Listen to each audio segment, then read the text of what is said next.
Hey guys, it's Reading with Adam Ernest here, back in with another video, and today we're going to be reading Because of Winn-Dixie by Kate DiCamillo. I think that's how you say her name. I don't know how to say her last, but her first I do, yeah. You can visit her website right here. Visit Kate DiCamillo, however you say it. I don't even know. www. Her last name, which is DiCamillo or something. Stories connectus.com or something. If you have her book, you'll understand. Here we go. Chapter 1. My name is India Opel Bologna. And last summer my daddy, the preacher, sent me to the store for a box of macaroni and cheese, some white rice, and 2 tomatoes. And I came back with a dog. This is what happened. I walked into the produce section of Winn-Dixie grocery store to pick out my 2 tomatoes, and I almost bumped right into the store manager, who was standing there all red-faced, screaming and waving his arm around. "Who let the dog in here?" He kept on shouting, "Who let the dirty dog in here?" At first, I didn't see a dog. There was just a lot of vegetables rolling on the floor, tomatoes and onions and green peppers, and there was what seemed like a whole army of Winn-Dixie employees running around waving their arms just the same way the store manager was waving his. And then the dog came running around the corner. He was a big dog and ugly, and he looked like he was having a real good time. His tongue was hanging out, he was wagging his tail, he skidded to a stop and smiled right at me. I had never before in my life seen a dog smile. But that is what he did. He pulled back his lips and showed me his teeth. Then he wagged his tail so hard that he knocked some oranges off the display, and they went rolling everywhere, mixing in with tomatoes and onions and green peppers. The manager screamed, "Somebody grab the dog!" The dog went running over to the manager, wagging his tail and smiling. He stood up on his hind legs. You could tell that all he wanted to do was get face to face with the manager and thank him for the good time he was having in the produce department. But somehow he ended up knocking the manager over, and the manager must have been having a bad day, because lying there on the floor right in front of everybody, he started to cry. The dog leaned over him, real concerned, and licked his face. "Please," said the manager, "somebody call the pound." "Wait a minute!" I hollered. "That's my dog. Don't call the pound." All the Winn-Dixie employees turned around and looked at me, and I knew I had done something big, and maybe stupid too. But I couldn't help it. I couldn't let that dog go to the pound. "Here, boy," I said. The dog stopped licking the manager's face and put his ears up in the air and looked at me, like he was trying to remember where he knew me from. "Here, boy," I said again. Then I figured out the dog was probably just like everybody else in the world, that he would want to get called by a name only. I didn't know what his name was, so I just said the first thing that came to my head. I said, "Here, Winn-Dixie," and then the dog came trotting over to me, just like he had been doing it his whole life. The manager sat up and gave me a hard stare, like maybe I was making fun of him. "It's his name," I said, honest. The manager said, "Don't you know not to bring a dog into a grocery store?" "Yes, grocery store. Yes, sir," I told him. He got in by mistake. "I'm sorry. It won't happen again. Come on, Winn-Dixie," I said to the dog. I started walking and following along behind me as I went out of the produce department and down the cereal aisle and past all the cashiers and out the door. Once we were safe outside, I checked him over real careful, and he didn't look that good. He was big but skinny. You could see his ribs, and there were bald patches all over him, places where he didn't have any fur at all. Mostly he looked like a big piece of old brown carpet that had been left out in the rain. "You're a mess," I told him. "I bet you don't belong to anybody." He smiled at me. He did that thing again, where he pulled back his lips and showed me his teeth. He smiled so big that it made him sneeze. It was like he was saying, I know I'm a mess. It isn't funny. It's hard not to immediately fall in love with a dog who had a good sense of humor. Come on, I told him. Let's see what the preacher had to say about you. And the two of us, me and Winn-Dixie, started walking home. That is it for chapter 1. Click this video if you want to see me basically a calculator video that I posted a long time ago. Click over here if you would like to see a video of what this channel is now going to be now. And click in the middle for my YouTube channel so you can like and subscribe so you never miss an upload of book content that I do. Without further ado, I'll see you all on the next video. Hey, next video.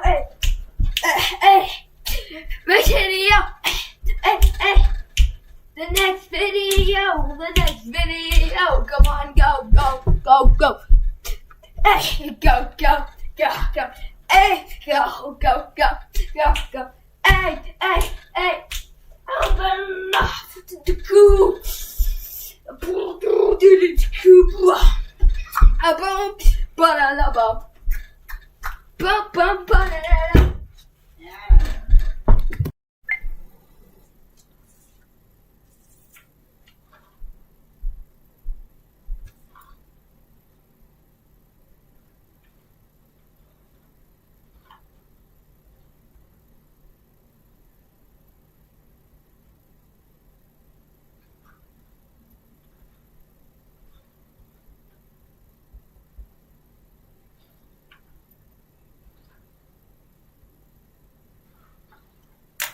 You're watching Laughing Moment. I hope your day is great. Well, why is the hallway dark? Should probably put you over there. Little bit, you can see, yeah. I did not realize the kitchen's so dark. Like, what if I do this? Does that help out? Okay. That helps out the good stuff in this world. We are reading chapter 2 because of Winn-Dixie. We left off chapter 1. Recap chapter 1. Skip, put timelines, timestamps in the video because, well, heaven knows I talk too much. Recap chapter 1. Kate, you always go back just to see what the name is. India, just do her name. India ended up going to Winn-Dixie grocery store and then sawing a dog. The dog then almost went to the pound, but then the girl actually took the dog because she didn't want to go to the pound, and now it's hers, and now they're going to go see what happens with the preacher in her. So this ought to be interesting and ought to be good for a chapter 2 inside of a book. Chapter 2.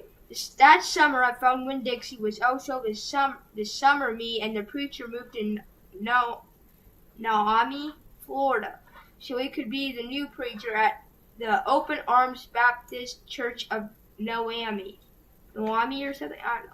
My daddy is a good preacher and a nice man, but sometimes it's hard for me to think about him as my daddy because he spends so much time preaching or thinking about preaching or getting ready to preach. And also, in my mind, I think of him as the preacher. Before I was born, he was a missionary in India, and that is how I got my first name. But he calls me by my second, Opel, I think. Yeah. Name, Opel, because that was his mother's name, and he loved her a lot. Anyway, while me and Winn-Dixie walked home, I told him how I got my name, and I told him how I had just moved to Naomi. I say Naomi. Except that might be wrong. I also told him about the preacher and how he was good, and how he was a good man, even if he was too distracted with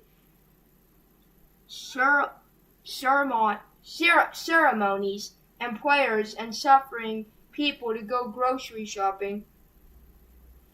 But you know what? I told Winn-Dixie, you are a suffering dog, so maybe he will take you the right way. Maybe he'll let me keep you. When Dixie looked at me and wagged his tail, he was kind of limping, like something was wrong with one of his legs. I had to admit, he stunk bad. He was an ugly dog, but all ready, and I loved him with all my heart.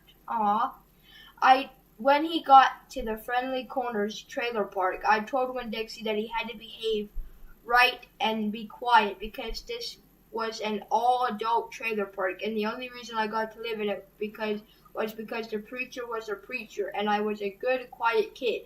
I was what the Friendly Corners trailer park manager,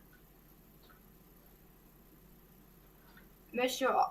Afraid, called an exception, and I told Winn-Dixie he had to act like an exception too. Especially, I told him not to pick any fights with Mrs. Afraid's cats or Mr. Detweller's little yappy Yorkie dog.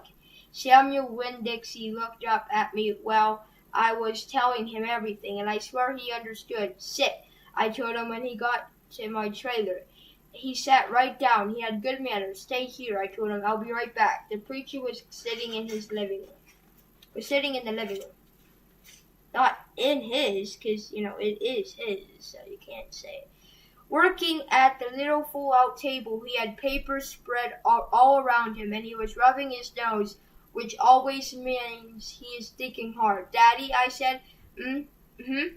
He said back, Daddy, do you know how you always tell me that we should help those less fortunate than ourselves? Mm-hmm. He said. He rubbed his nose and looked around at his papers. Well, I said, I found a less fortunate grocery store. Is that right? He said. Yes, sir. I told him. I stared at the preacher really hard. Sometimes he reminded me of a turtle hiding inside its shell, and there thinking about things and not ever sticking his head out in the world. Daddy, I was wondering, could this less fortunate could he stay with us for a while? Finally, the preacher looked at me. Pal, he said. What are you talking about? I found a dog, I told him, and I want to keep him. No dogs, the preacher said. We've talked about this before. You don't need a dog. I know.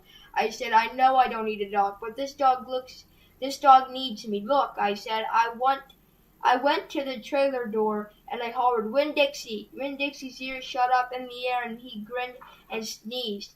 And then he came limping up the steps and into the trailer. And he put his head right in the preacher's lap, right on top of a pile of papers. The preacher looked at Winn-Dixie. He looked at his ribs and his matted up fur and the places where he was bald. The preacher's nose wrinkled up. Like I said, the dog smelled pretty bad. Winn-Dixie looked up at the preacher. He just pulled back his lips and showed the preacher all of his crooked yellow teeth and wagged his tail and knocked some of the preacher's papers off the table. Then he sneezed and some more papers fluttered to the floor. What did you call this dog? The preacher asked. Winn-Dixie, I whispered. I was afraid to say anything too loud. I could see that Winn-Dixie was having a good effect on the preacher. He was making him poke his head out of his shell. Well, said the preacher, he's a stray, if I've ever seen one. He put down his pencil and scratched Winn-Dixie behind the ears, and a less fortunate too. That's for sure. Are you looking for a home? The preacher asked real softly to Winn-Dixie. Winn-Dixie wagged his tail. Well, the preacher said, I guess you found one. That is it for Chapter 3. Click here if you want to see me read Chapter 1. Click over here if you want me to show you what this new channel is going to be about, or the official channel's name and, content. Click right here to subscribe to my YouTube channel. Boom, boom, you're watching Laughing Moment. It's the end of Chapter 2. It's the end of Chapter 2. Baby, it's the end of Chapter 2. End of Chapter 2. End of Chapter 2. We are a happy family. Reading the book of Because of Winn-Dixie. Because of Winn-Dixie. Perfect time, perfect year for reading books, that's for sure. So let's sit down and we'll read together. We'll read together. Hashtag we will read together. Hashtag we will read together. Hashtag we will read together. We will read together. We will read together. That's right, baby. We will read together. Together, yeah, together. Baby, we will. There's no stopping it. We'll read together. We'll read together. Hashtag we will read together. Hashtag we will read together. Hashtag we will read together. Hashtag we will read together. Subscribe to Laughing Moments.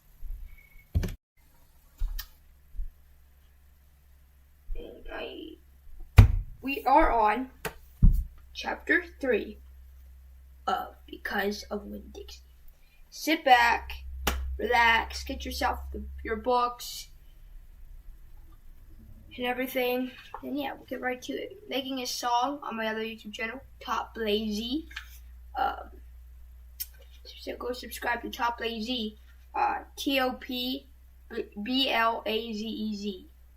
So Top Blaze Z. And then I'm dropping a new album called I'm Done. And it's basically a song that I made. And it's going to be part of the album that I'm actually releasing. So go over to there, subscribe, show some support to that YouTube channel.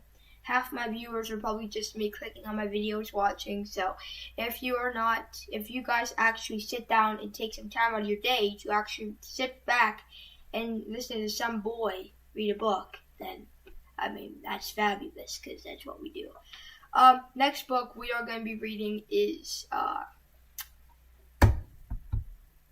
Goosebumps. So you guys can sit back and listen to that.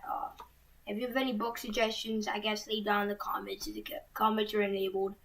And for any further ado, let's just get right into today's video.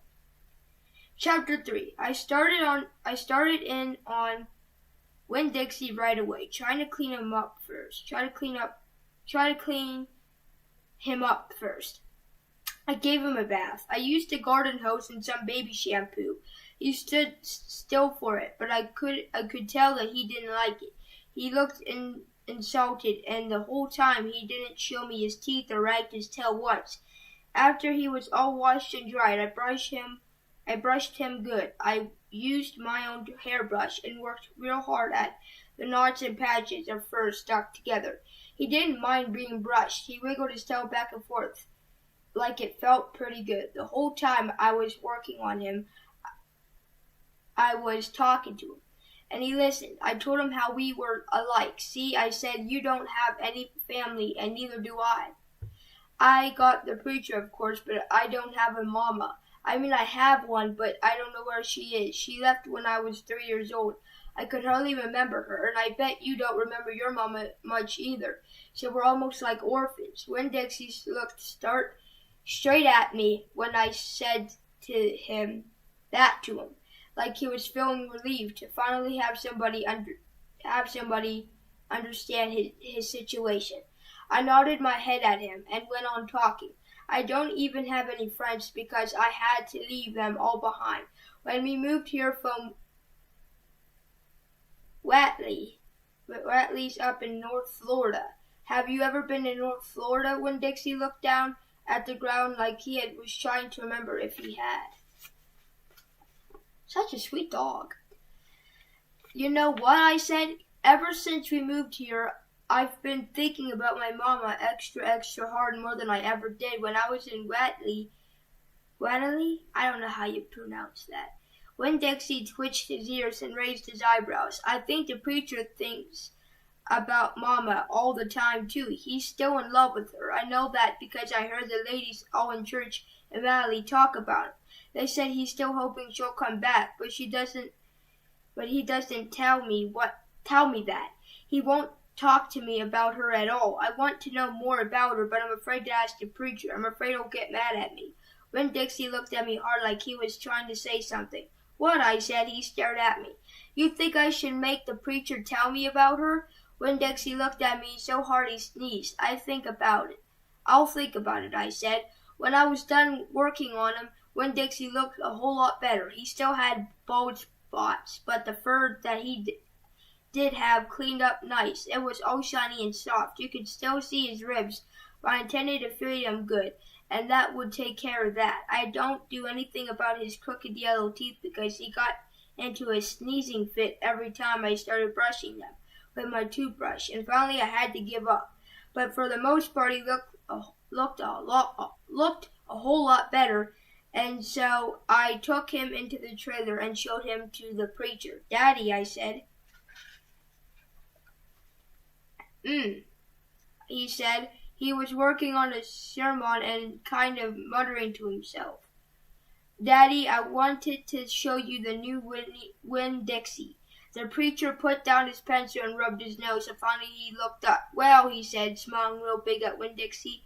"Well, now, don't you look handsome?" Winn Dixie smiled at the preacher. He went over and put his head in the preacher's lap. "He smells nice, too," said the preacher. He rubbed Winn Dixie's head and looked into his eyes. "Daddy," I said real quick before I lost all my nerve, "I've been talking to Winn Dixie. Is that all right?" The preacher said. He scratched Winn Dixie's head. "I've been talking to him, and he agreed with me that since I'm 10 years old, you should tell me 10 things about my mama." "Just 10 things? That's all?" The preacher stopped rubbing Winn Dixie's head and held real still. I could see him thinking about pulling his head back into his shell. "1 thing for each year I've been alive," I told him. "Please." Winn Dixie looked up at the preacher and kind of gave him a nudge with his nose. The preacher sighed, said to Winn Dixie, "I should have guessed you were going to be trouble." Then he looked at me. "Come on, Opal," he said. "Sit down and I will tell you 10 things about your mama." That is chapter 3. I guess in the next video, we'll read chapter 4. Just click here if you want to see another video of me reading. Click over here if you want me to do another reading of chapter 2 and 1. I mean, amazing. Click in the middle to see my YouTube channel. Let's start dancing again like yesterday. Hey! Welcome to my channel, boys and girls. Welcome to my channel. Welcome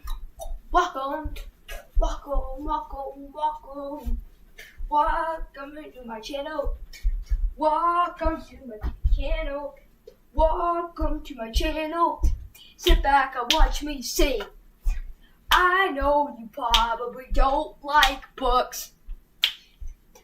This is called Laughing Moment. So sit back, listen to me read, and do funny things at the end of every chapter of every book. Yeah, sit back. It might not be funny reading, but it's funny listening to me read, make mistakes, and then dance like a goofball at the end. And make your heart beat so many fast smiles you probably can count because they're like the Flash. Oh, it's the end of chapter 3. It's the end of chapter 3. It's the end. Laughing moment. Hey, it's actually called Laughing Moment, but put the S at the end, yeah. But I know it doesn't say it there. But make it say it there in your own mind. Oh.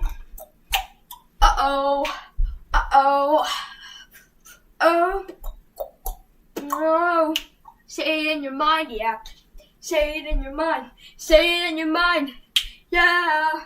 It's the end of chapter 3. It's the end. Chapter 3. Get woo! So if you don't hear what I'm about to say, hey, if you're not gonna listen to me, then get on this channel, 'cause only hearing me is the end of chapter 3. Hey, it's a new era. It's called 2022 with books videos every day. I'm trying to do that, but if I can, it's probably other day or other week or month or year. I don't know. The year has so many possibilities. It's the end of chapter 2. I meant, whoa. The end of chapter 3, baby. What's the beginning of chapter 3? Without the content, but chapter 3. It's the end of the book, so sit here with me, dancing, cause we're free! Hello guys, welcome to this installment of Adam Reads. I hope your day is great. I hope you're ready to learn how to read, where to read. Today, we're doing chapter 4 of Because of Winn, Dixie. And we left off where Opal, I think her name is Opal. Yeah, Opal. That the preacher is now going to tell 10 things to Opal about her mom that she did not know. So that's where we left off. Let's get right into it, guys. What, glasses? I don't need them.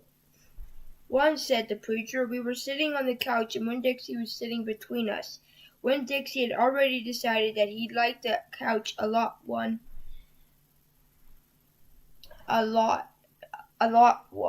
said the preacher again. Winn Dixie looked at him kind of hard. Your mama was funny. She could make just about anybody laugh. Just like me, I said. Anybody laugh, too. He said, she had red hair and freckles, just like me. I said, just like you, the preacher nodded. 3, she liked to plant things. She had a talent for it. She could stick a tire in the ground and grow a car. Winn Dixie started chewing on his paw, and I tapped him on the head to make him stop. 4th, said the preacher, she could run fast. If you were racing her, you couldn't even let her get a head start, because she would beat you for sure. I'm that way too, I said. Back home in Watley, I raced Liam Fullerton and beat him, and he said it wasn't fair because boys and girls shouldn't race each other to begin with. I told him he was just a sore loser. The preacher nodded. He was quiet for a minute. I'm ready for number 5, I told him. 5, he said. She couldn't cook. She burned everything, including water. She had a hard time opening up a can of beans. She couldn't make head nor tail a piece of meat. 6, the preacher rubbed his nose and looked up at the ceiling.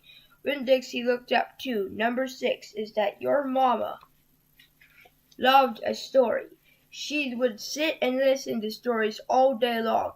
She would love to be told a story. She especially liked funny ones, stories that made her laugh. The preacher nodded his head like he was agreeing with himself. What's number 7? I asked.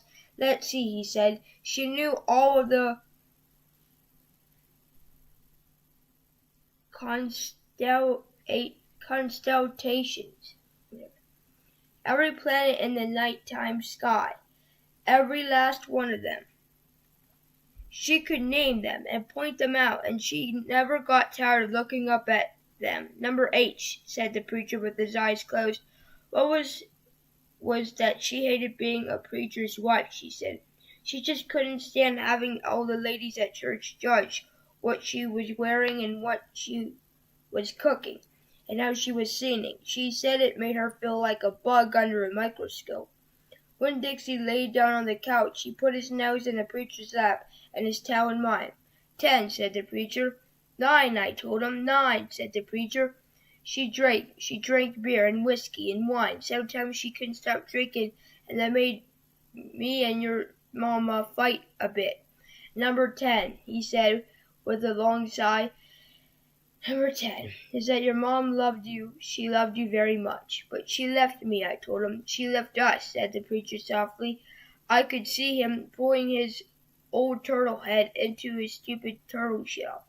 She packed her bags and left us, and she didn't leave one thing behind. Okay, I said. I got up from the couch. Winn Dixie hopped off too. Thank you for telling me, I said. I went right back to my room and wrote down all 10 things that the preacher had told me. Them down, just the way he said them to me, so that I won't forget them, and then I raced them out to Winn Dixie.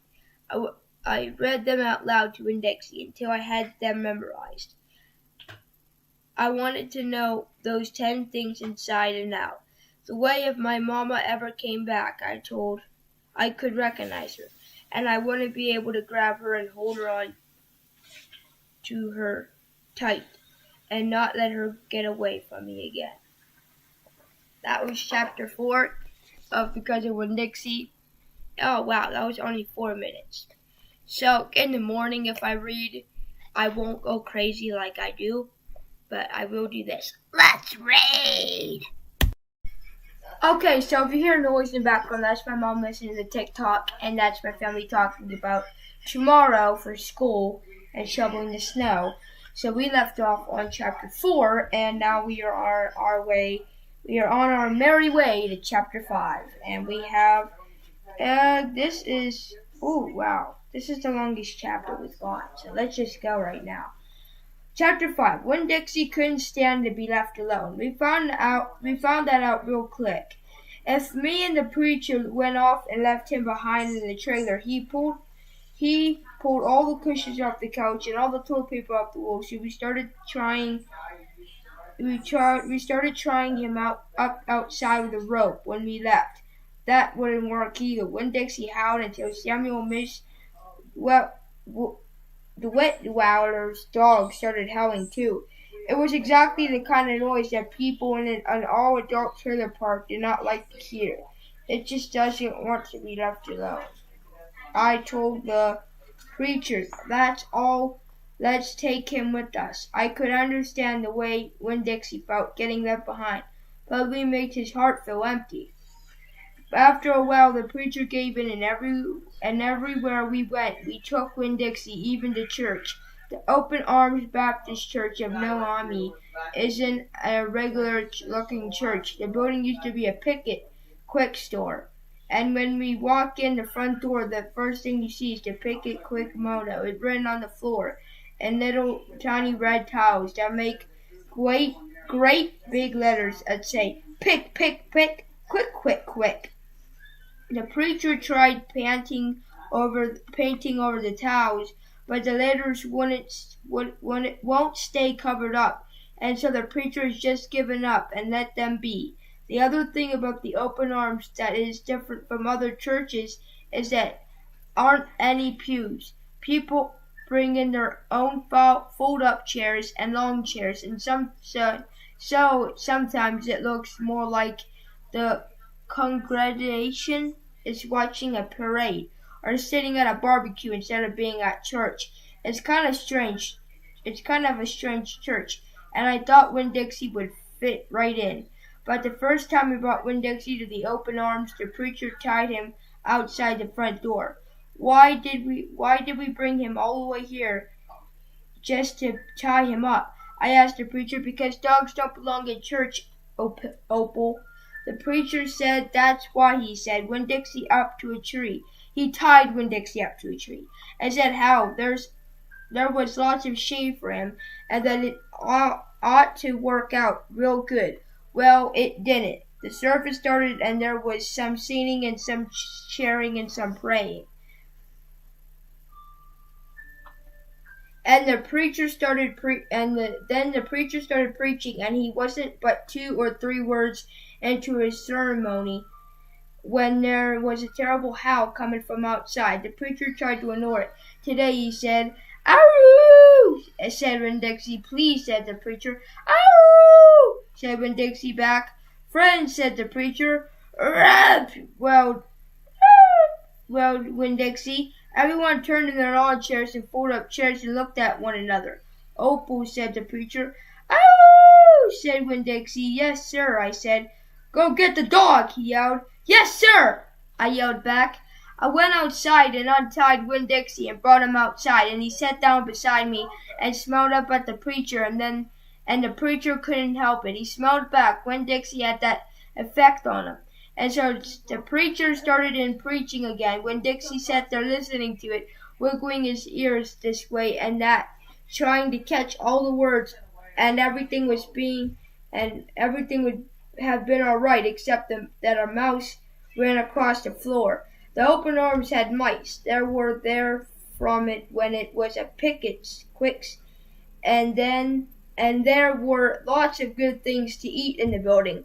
And when the Picket Quick became the Open Arms Baptist Church of Noami, I think that's how you say it, the mice stayed around to eat all the leftover crumbs from the potluck suppers. The preacher kept on saying he was trying to have to do something about him, but he had never did, because the truth is he couldn't stand the thought of hurting anything, even a mouse. Well, when Dixie saw the mouse, and he was up and after him. 1 minute everything was quiet and serious, and the preacher was going on and on and on, and the next minute Winn Dixie looked like a furry bullet shooting across the building, chasing that mouse. He was barking and his feet were skidding all over the polished picket quick floor, and people were clapping and hollering and pointing. They really went wild when Winn Dixie actually caught the mouse. I never in my life seen a dog catch a mouse, said Miss Nordley. She was sitting next to me. He's a special dog, I told her. I imagine so, she said back. Winn Dixie stood up there in front of the whole church, wagging his tail and holding the mouse real careful in his mouth, holding on to him tight, but not squishing him. I believe that Mutt has got some retriever in him. Said somebody behind me. That's a hunting dog. Winn Dixie took the mouse over to the preacher and dropped it at his feet. And when the mouse tried to get away, Winn Dixie put his paws right on the mouse's tail. When he smiled up at the preacher, he showed him all his teeth. The preacher looked down at the mouse. He looked at Winn Dixie. He looked at me. He rubbed his nose. It got real quiet in the picket quick. Let us pray, the preacher finally said, for this mouse. And everybody started laughing and clapping. The preacher picked up the mouse by the tail and walked and threw it over the front door of the Picket Quick store. Picket Quick. And everybody applauded again. Then he came back and we all prayed together. I prayed for my mama. I told God how much she would have enjoyed hearing the story of Winn Dixie catching the mouse. It would have made her laugh. I asked God if maybe I could be the one to tell her the story someday, and then I walked to God and how I was lonely in Noami because I didn't know that many kids, only the ones from church, and there weren't that many kids at the open arms, just Dunlop and Stevie Dewberry, two brothers who weren't twins but looked like they were, and Amanda Wilkinson, whose face was pinched up like she was smelling something real bad, and Sweetie Pie Thomas, who was only 5 years old and still mostly a baby, and none of them wanted to be my friend. Anyway, because they probably thought I'd tell on them to the preacher for every little thing they did wrong. And then they wouldn't get in trouble with God and their parents, so I told God that I was only even having Winn Dixie. And finally I prayed for the mouse, like the preacher suggested. I prayed that he didn't get hurt when he was flying up the door of the Open Arms Baptist Church of Noami. I prayed that he landed on a nice soft patch of grass. That is chapter 5. We actually left off on a pretty good thing. Click here if you want to see me read chapter 5. I'm at 4. Click here if you want to see me read chapter 3. Click in here to subscribe to my YouTube channel. I drop videos every single day. We're so close to 15 freaking videos and so close to 1 subscriber because we're literally 0 subscribers. So please sit back, subscribe, and listen to my videos. I upload daily when I can. It's laughing moments, come on, it's laughing moments. Laughing moments, baby, it's laughing moments. Laughing moments. Hello guys, welcome back to a new video. Welcome to me. I'm going to be reading. I now can edit on PC. Let's go! I can edit on PC now. The graphics and FPS might be a little rough because I'm just getting used to it and because I don't got the premium trial yet because my mom won't buy it for me because I already have a lot of things. This is chapter 6 of Because of Winn Dixie because we already read 5 chapters. And not to be mistaken, 2 chapters ago, we learned a lot about Opal and how her mom left her in. That's kind of sad. I don't know where I would be without my mom. I'd be lost. Same thing with my Mimi and Pappy. Without them, I'd be lost. So, let's carry on. And now I just lost it. Oh, no. What are we going to do? Alright, let's carry on. Chapter 6.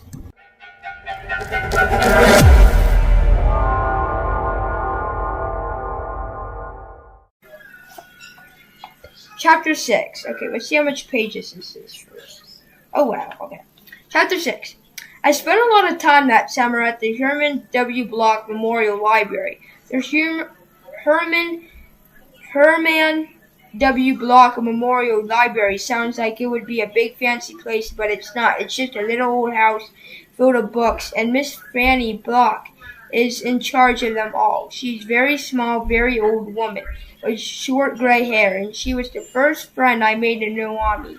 It all started with Winn Dixie not liking it when I went into the library because he couldn't go inside too, but I showed him how he could stand up on his hind legs, look into the window and see me in there, selecting my books, and he was okay as long as he could see me. But the thing was, the first time Miss Fanny Block saw Winn Dixie standing up on the hind legs like that, looking in the window, she didn't think he was a dog. She thought it was a bear. This is what happened. I was picking up my books and kind of humming to myself, and all of a sudden, there was a loud and scary scream. I went up to the front of the library, and there was Miss Fanny Block sitting on the floor behind her desk. Miss Fanny, I said, "Are you all right?" "A bear," she said. "A bear?" I asked. "He has come back," she said. "He has?" I said. "Where is he?" "Out there," she said, and raised her finger and pointed at Winn Dixie standing up on his hind legs looking in the window for me. "Miss Fanny Block," I said, "that's not a bear, that's a dog. That's my dog, Winn Dixie." "Are you positive?" she asked. "Yes, ma'am," I told her. "I'm positive. He's my dog. I would know him anywhere." Miss Fanny sat there trembling and shaking. "Come on," I said. "Let me help you." "It's okay," I asked. I stuck out my hand and Miss Fanny took a hold of it, and I pulled her up from the floor. She didn't weigh hardly anything at all. Once she was standing on her feet, she started acting all embarrassed, saying how I must think she was a silly old lady, mistaking a dog for a bear, but that she had a bad experience with the bear coming into the Herman W. Block Memorial Library a long time ago, and she never quite got over it. "When did that happen?" I asked. "Well," said Miss Fanny, "it is a very long story." "That's okay," I told her. "I am like my mama, in that I like to be told stories, but before you start telling it, can Winn Dixie come in and listen too? He gets lonely without me." "Well, I don't know," said Miss Fanny. "Dogs are not allowed in the Herman W. Block Memorial Library." "He'll be good," I told her. "He's a dog who goes to church." And before she said yes or no, I went outside and got Winn Dixie, and he came in and down with a ruff and a sigh right at Miss Fanny's feet. She looked down at him and said, "He most certainly is a large dog." "Yes, ma'am," I told her. "He has a large heart too." Well, Miss Fanny said she bent over and gave Winn Dixie a pat on the head, and Winn Dixie wagged his tail back and forth and sniffed his nose on her little old lady feet. "Let me get a chair and sit down so I can tell you the story properly." Gosh, sorry guys, I've been having a lot of chest pain recently, and it was hard to breathe there for a couple seconds, so I'm alright. There's no health problems. I just have been having really terrible chest pain. Over here, pain, this pain over here. Hard to breathe a little bit sometimes, but I'm alright.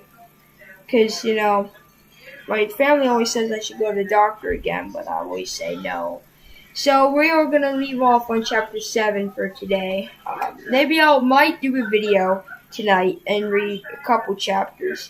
Except chapter 8 is about 6-7 pages long, so I'm not sure. So I want to sit down and talk to you guys. What is going on with my content? Like, why is it just books now?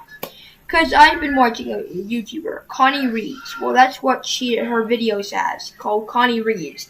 I forget what her entire name is, but she has over 3,000 subscribers and over 2,000 or 3,000 videos uploaded to YouTube of her vlogging, but mostly reading books.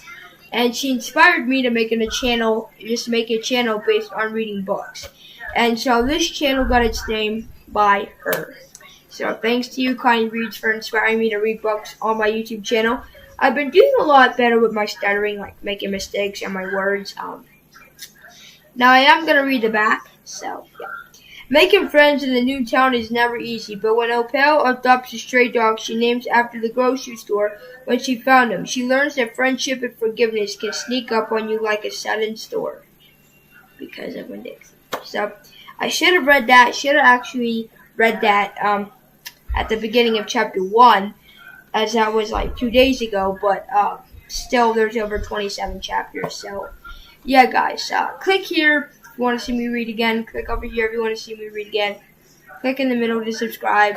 I'll catch you guys up for date when my chest gets better. I'll keep reading, but sometimes I might panic or have to quit for a couple minutes talk. That's because my chest has really gone bad. It's really started to hurt real bad, and yeah. So I have yet to finish this book because I'm on chapter 17. I don't know when I last read this without doing videos on this. So I know this was 4th grade I got this. It was a long time ago. So yeah, I'm still reading it for you guys. So there's over 27 chapters and they're basically not that long. So yeah. Hello guys, welcome back to a video. Welcome. Today we're going to be reading Because of Winn, Dixie, chapter 7. This is the installment. Right now I am tired, exhausted, but I still seem to do content for you guys. We left off with chapter 6, where we learn about the person of the library. We learned that the owner of the library that Opal goes to, Opal, I'm gonna say Opal, goes to, is had a very, very, very rough thing about a bear. So we're gonna hear a lot about that, and we're also gonna read chapter 7 and 8. So here we go. Chapter 7. Back when Florida was wild, when it consisted of nothing but palmetto trees and mosquitoes so big they could fly away with you. Miss Fanny Block started in, and I was just a little girl, no bigger than you. My father, Herman W. Block, told me that I could have anything I wanted for my birthday, anything at all. Miss Fanny looked around the library. She leaned in close to me. I don't want to appear prideful, she said, but my daddy was a very rich man. A very rich man, she nodded, and then leaned.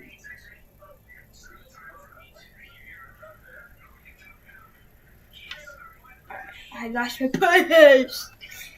I leaned back and said, and I was a little girl who loved to read. So I told him, I said, Daddy, I was most certainly to have a library for my birthday. A small little library would be wonderful. You asked for a library? One small one, Miss Fanny nodded. I wanted a little house full of nothing but books, and I wanted to share them too. And I got my wish. My father built me this house, this very one we are sitting in now, and at a very young age, I became a librarian. Yes, ma'am. What about the bear? I said. Did I mention that Florida was wild in those days? Miss Fanny Block said. You did? You did. It was wild. There were wild men and wild women and wild bears and wild animals like bears. Oh my gosh.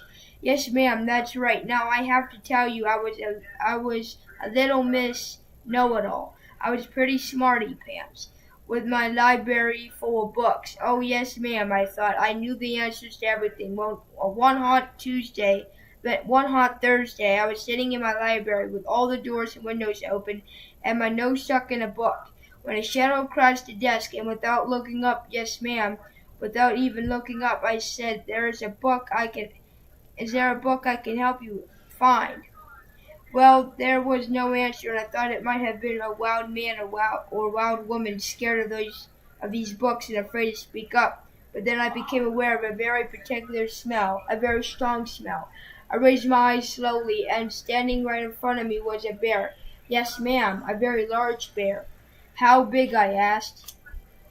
Well, said Miss Fanny, perhaps 3 times the size of your dog. Then what happened? I asked her. Well, said Miss Fanny, I looked at him and he looked at me. He put his big nose up in the air and sniffed as if it was trying to decide if Little Miss Know-it-all librarian was what he was in the mood to eat. And I sat there, and then I thought, well, if these bears intends to eat me, I am not going to let it happen without a fight. No, ma'am. So very slowly and very carefully, I raised the book I was reading. What book was it? I asked. Why? It was War and Peace, a very large book. I raised it up slowly, and then I aimed it carefully and threw it right at the bear and screamed, "Be gone!" And don't you know what? And do you know what? No, ma'am. He went, but this is what I've never forgot. He took the book with him. "No-uh," I said. "Yes, ma'am," said Miss Franny. "He snatched it up and ran." "Did he come back?" I asked. "No, I never saw him again." "Well, that man in town used to tease me about it. They used to say, 'Miss Franny, we saw a bear of yours out in the woods today, and he was reading a book, and he kept it. He said it was sure was good, and he would be all right if he kept it for just another week.'" "Yes, ma'am, they did tease me about it," she said. "I imagine I'm the only one left from those days. I imagine I'm the only one that even recalls that bear. All my friends, everyone I knew when I was young, they all are dead and gone. They are all dead and gone." Sorry, I'm mistakes. She sighed again. She looked sad and old, and winkled.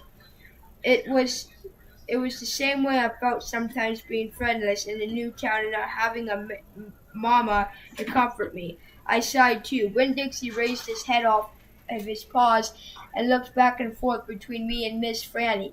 He sat up there and showed Miss Franny his teeth. "Well, now look at that," she said. "That dog is smiling at me. It's a talent of his," I told her. "It is a fine talent," Miss Franny said, "a very fine talent." She smiled back at Winn-Dixie. "Winn-Dixie, we could be friends," I said to Miss Franny. "I mean, you and me and Winn-Dixie, we could all be friends." Miss Franny smiled even bigger. "Why, that would be grand," she said. "Just grand." And just at the minute, right when the three of us had decided to be friends, who should become marching in the Herman W. Block Memorial Library but old pinch-faced Amanda Wilkinson. She walked right up to Miss Franny's desk and said, "I finished Tommy Tremont, and I enjoyed it very much. I would like something else even more difficult to read now because I'm an advanced reader." "Yes, dear, I know," said Miss Franny. She got up out of her chair. Amanda pretended like I wasn't there. She stared right past me. "Are dogs allowed in the library?" she asked Miss Franny as they walked away. "Certain ones," said Miss Franny, "a select few." And then she turned around and winked at me. I smiled back. I just made my first friend in the army, and nobody was going to mess that up for me, not even old pinch-faced Amanda Wilkinson. Wow, that is messed up stuff. Alright, Chapter 8.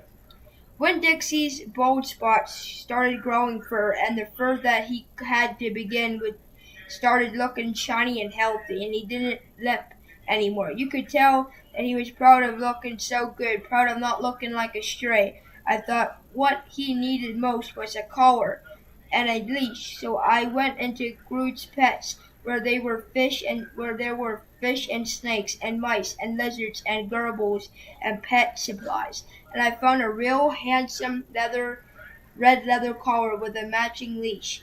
Winn-Dixie was not allowed to come inside the store. There was a big sign on the door that said, "No dogs allowed." So I held the collar and the leash up to the window, and Winn-Dixie, who was standing on the other side of the window, pulled up his lip and showed me his teeth and sneezed and wagged his tail something furious. So I knew he absolutely loved the leash and collar combination, but it was very expensive. I decided to explain my situation to the man behind the counter. I said I didn't get a big enough allowance to afford something this fancy, but I love this collar and leash. So does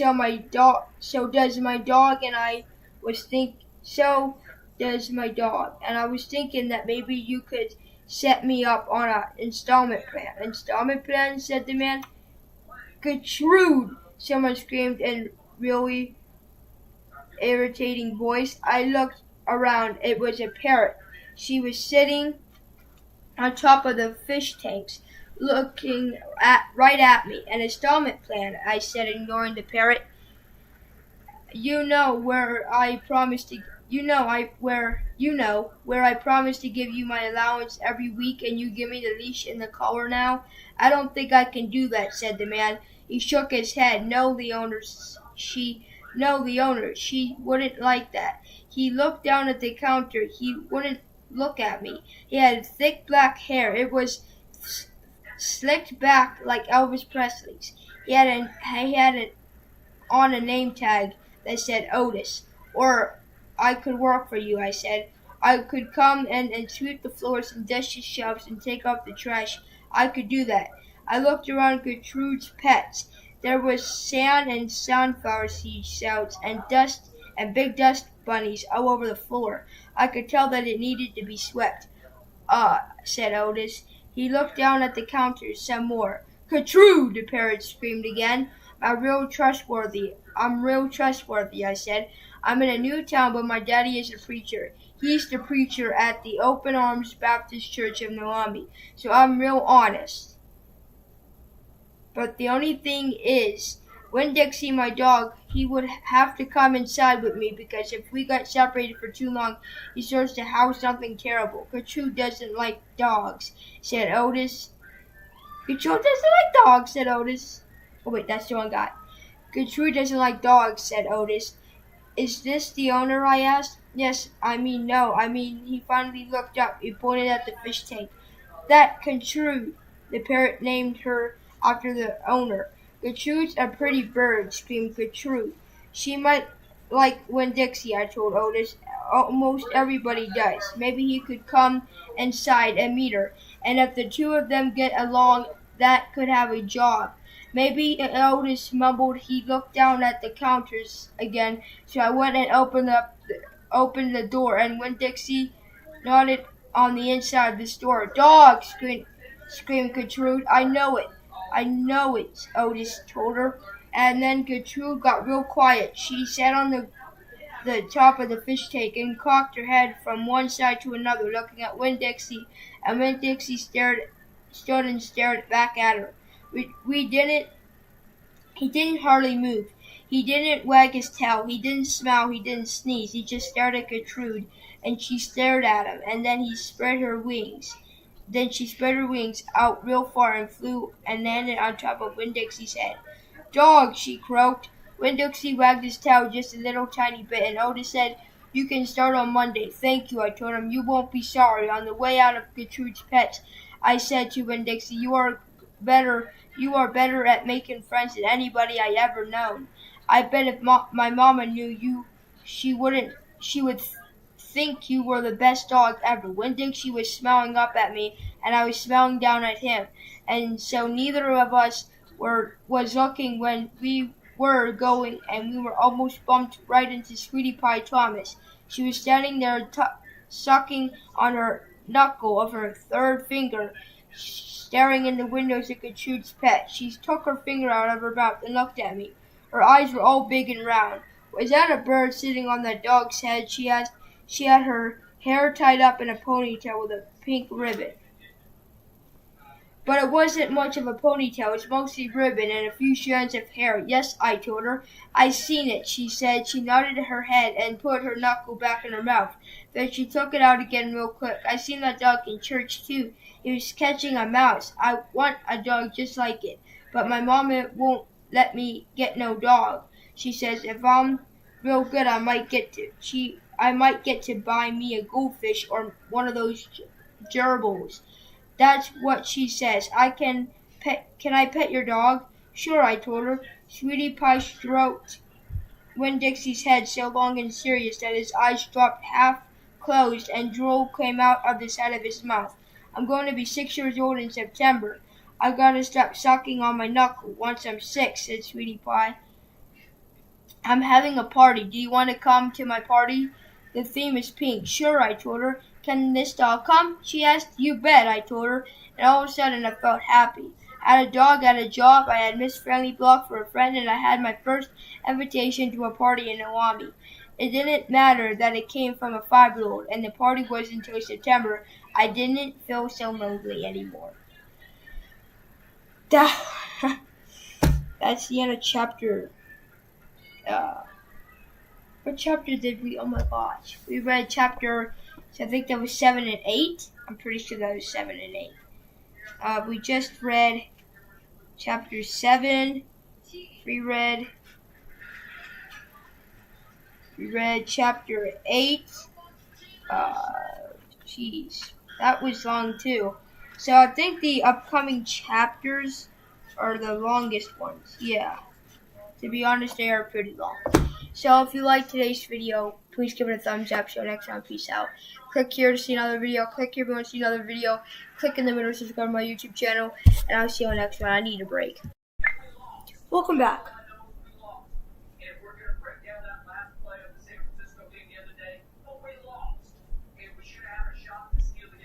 to chapter. We did chapter 7 and 8 yesterday. So we're on chapter 9 and 10. We're going to be reading chapters 9 and 10. So let's get this running. Now if I pause it, that either means I gotta eat. My family walked in here and they don't like being on camera, except my mom does. But yeah.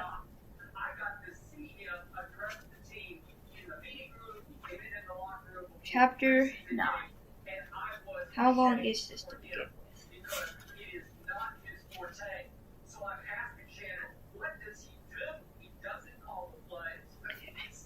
Chapter 9. Just about everything that happened to me that summer happened because of Winn Dixie. For instance, without him I would never have met Gloria Dump. He was the one who introduced us.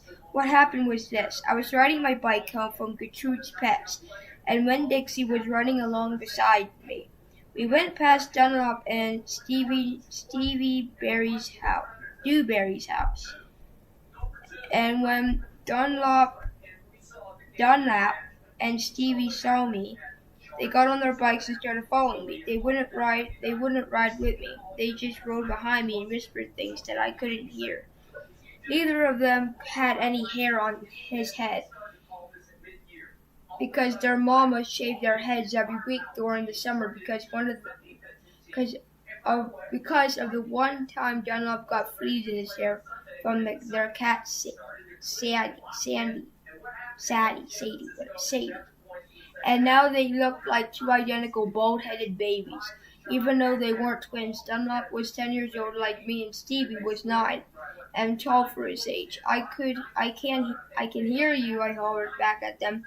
I could hear what you're saying, but I couldn't.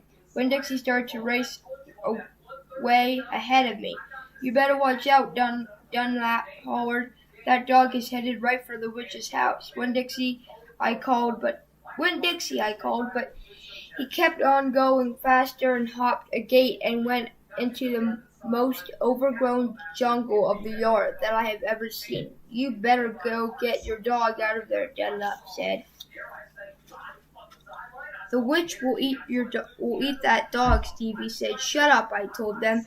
I got off my bike and went up to the gate and hollered, Winn Dixie, you better come out of there. But he didn't. She probably eating him right now, Stevie said. Him and Dunlap were standing behind me. She eats dogs all the time. Get lost, you bald-headed babies, I said. Hey, said Dunlap, that ain't a very nice way for a preacher's daughter to talk. He and Stevie backed up a little. I stood there and thought for a minute. I finally decided that I was more afraid of losing Winn Dixie than I was having to deal with a dog-eating witch. So I went through the gate and into the yard. That witch is going to eat the dog for dinner and you for dessert, Stevie said. Well, tell the preacher what happened to you, Dunlop shouted after me. But then I was deep in the jungle. There was every kind of thing growing. Everywhere there were flowers and vegetables and trees and vines. Winn Dixie, I said. He, I heard. He, I heard. This dog sure likes to eat. I went around a really big tree, all covered in moss, and there was Winn Dixie. He was eating something right out of the witch's hand. She looked up at me. This dog sure likes peanut butter, she said. You can always trust a dog that likes peanut butter. She was old with wrinkly brown skin. She had on a big floppy hat with flowers all over it, and she didn't have any teeth, but she didn't look like a witch. She looked nice, and Winn Dixie liked her, I could tell. I'm sorry he got in your garden, I said. You ain't got to be sorry. She said, I enjoy a little company. My name is Opal. I told her, my name is Gloria Dump. She said, ain't that a terrible last name, Dump? My last name is Baloney. Baloney, something like that. I said sometimes the kids at school back home in Watley called me lunch meat. Ha ha! Glory Dumps laughed. What about this dog? What do you call him? Winn Dixie, I said. Winn Dixie thumped his tail on the ground. He tried smiling, but it was hard with his mouth all full of peanut butter. Why is this getting hot? The freak! Winn Dixie, Gloria Dump said. Winn Dixie, Gloria Dump said. You mean like the grocery store? Yes, ma'am, I said. Woo! She said. That takes a strange name prize, don't it? Yes, ma'am, I said. I was just fixing to make myself a peanut butter sandwich, she said. You want one too? All right, I said. Yes, please. Go on and sit down, she said, pointing at a lawn chair with the back all busted out of it. But sit down careful. I sat down careful, and Gloria Dump made me a peanut butter sandwich on white bread. Then she made one for herself and put her false teeth in it to eat it. When she was done, she said to me, You know my eyes ain't too good at all. I can't see nothing but general shapes of things, so I got to rely on my heart. Why don't you go on and tell me everything about yourself so I could see you at my heart? And because Winn Dixie was looking up at her like she was the best thing he had ever seen, and because the peanut butter sandwich had been so good, and because I had been waiting for a long time to tell some person everything about me, I did.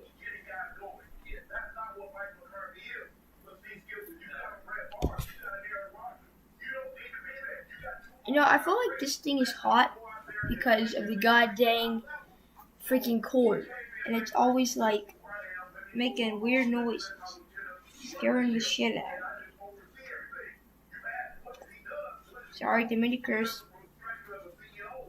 Carry on. Chapter 10. I told Gloria Dump everything. I told her how me and the preacher had just moved to Noami, and how I had to leave all my friends behind. I told her about my mama leaving, and I listed out the 10 things I knew about her. And I explained that here in Noami, I miss my mama more than I ever had in Watley. I told her about the preacher being like a turtle, hiding all the time inside his shell. I told her about finding Winn Dixie in the produce department, and how because of him I became friends with Miss Fairley Block, and he got working for a man named Otis at Gertrude's Pets, and he got invited to Sweetie Pie's Thomas' birthday party. I even told Gloria Dump how Dunlop and Stevie Dewberry called her a witch, but I told her that they were stupid, mean, bald-headed boys, and I didn't believe them, not for long anyhow. And the whole time I was talking, Gloria Dump was listening. She was nodding her head and smiling and frowning and saying, And is that right? I could feel her listening with all her heart, and it felt good. You know what she said? When I was all done, what? Could be that you got more of your mama in you, and then than just red hair and freckles and running fast. Really? I said, like what? Did we read this?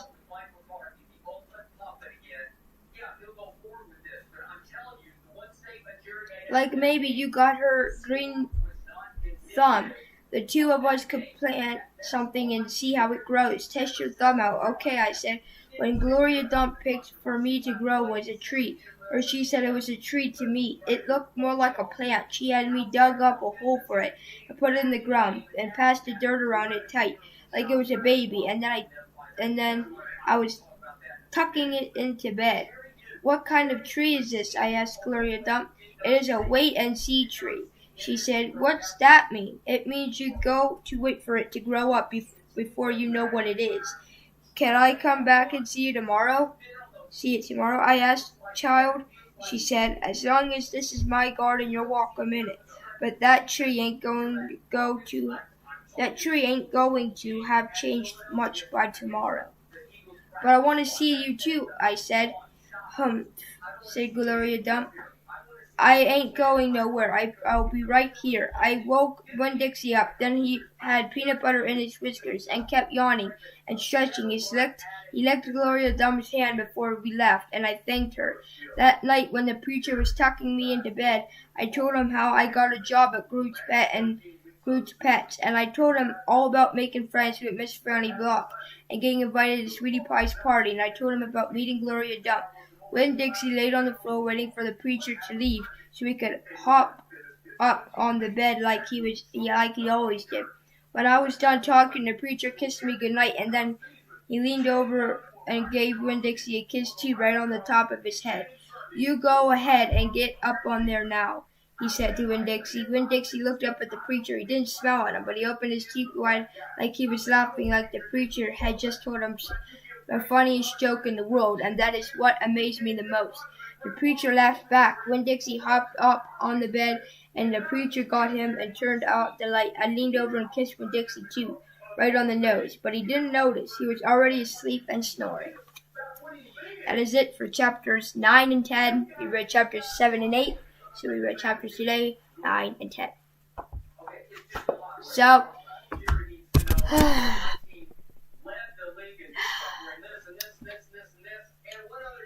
now it's shout-out times for my other YouTube channels. It's time I'm going to give out a shout-out to my Top Lazy YouTube channel. Now, I know I swore on here, and you don't have book videos with swearing, but you do have books that have swear words in them. So I'm sorry for swearing. I have that habit sometimes. So I have a new album coming. I told you guys about this. It's called I'm Done, coming soon. Not dumb, done, like the song that I made. And I've been wanting to make a song by that for a long time, so please thank me for it. Okay, so let's give a shout out to someone who commented on my videos. The video is going to go to YTP official music video because it's really good. And shout out goes to NFN Josh. He commented on the post of my Nick Avocado YTP music video called YTP official music video because it's really good. So this is a Nick Avocado YTP video. So if you would like to go over there, thumb up the video, comment, and I might just as well give you a shout out on the next video on that YouTube channel. So either way, you win and lose. So yeah, peace out, guys. No mercy. Okay, so I just finished doing the Wimpy Kid Movie Diary section, making it real, and now we're going back to chapter 11 for because of Winn-Dixie. And I gotta say, if you're watching the playlist, you're a serious legend. Hey guys, it's Adam Reeds back. It's Adam Reeds back with that video, but welcome to Adam Reeds, another installment bringing you guys chapter 11 of because of Winn-Dixie. If you guys are watching the playlist, I thank you enough. I can't thank you enough. Pain up here, but we press on. Chapter 11. That night there was a real bad thunderstorm, but what woke me up wasn't the thunder and lightning. It was Winn-Dixie whining and butting his head against my bedroom door. Winn-Dixie said, "What are you doing?" He didn't pay any attention to me. Winn-Dixie, I said, "What are you doing?" He didn't pay any attention to me. He just kept banging his head against the door and whining and whimpering. And when I got out of bed and went over and put my head on his head, he was shaking and trembling so hard that it scared me. I knelt down and wrapped my arms around him, but he didn't turn and look at me, or smile or sneeze or wag his tail or do any normal kind of Winn-Dixie thing. He just kept beating his head against the door and crying and shaking. "You want the door open?" I said. Is this what you want?" I stood up and opened the door, and Winn-Dixie flew through it like something big and ugly and mean was chasing him. "Winn-Dixie," I hissed, "come back here." I didn't want him going and waking up the preacher up, but it was too late. Winn-Dixie was already at the other end of the trailer in the preacher's room. I could tell because there was a smothering noise. I don't know what the freak that is. Sound that must have came from Winn-Dixie jumping up on the bed, and then there was a sound from the preacher like it was a real surprise, but none of it lasted long because Winn-Dixie came tearing back out of the preacher's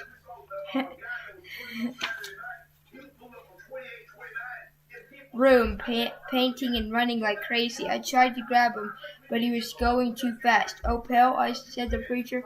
He was standing at the door to his bedroom, and his hair was all kind of wild on top of his head. It looked like it was looking, and he was looking around. He wasn't sure where he was. "Opal, what's going on?" "I don't know," I told him, but there was just then I don't know, I told him, but just then there was a huge crack of thunder, one so loud that it shook the whole trailer, and when Nixie came shooting back out of my room and went running right past me, and I screamed, "Daddy, watch out!" But the preacher was still confused, and he just stood there, and when Dixie came bearing right toward him he was like a bowling ball, and then the preacher was the only pin left standing, and wham! They both fall to the ground. "Uh-oh," I said. Opal, said the preacher. He was laying on his stomach, and when Dixie was sitting on top of him, panting and whining. "Yes, sir," I said. Opal said. The preacher said again. "Yes, sir," I said louder. "Do you know what biological fear is?" "No," I told him. The preacher raised a hand. He rubbed his nose. "Well," he said after a few minutes, "it's a fear that goes way beyond normal fears. It's a fear you can't be talked out of or reasoned out of." Just then there was another crack of thunder, and when Dixie rose straight up in the air like somebody had poked him with something hot. When he hit the floor, he started running. He ran back to the bedroom and didn't even try to catch him. He just got out of his way. Is this the right thing?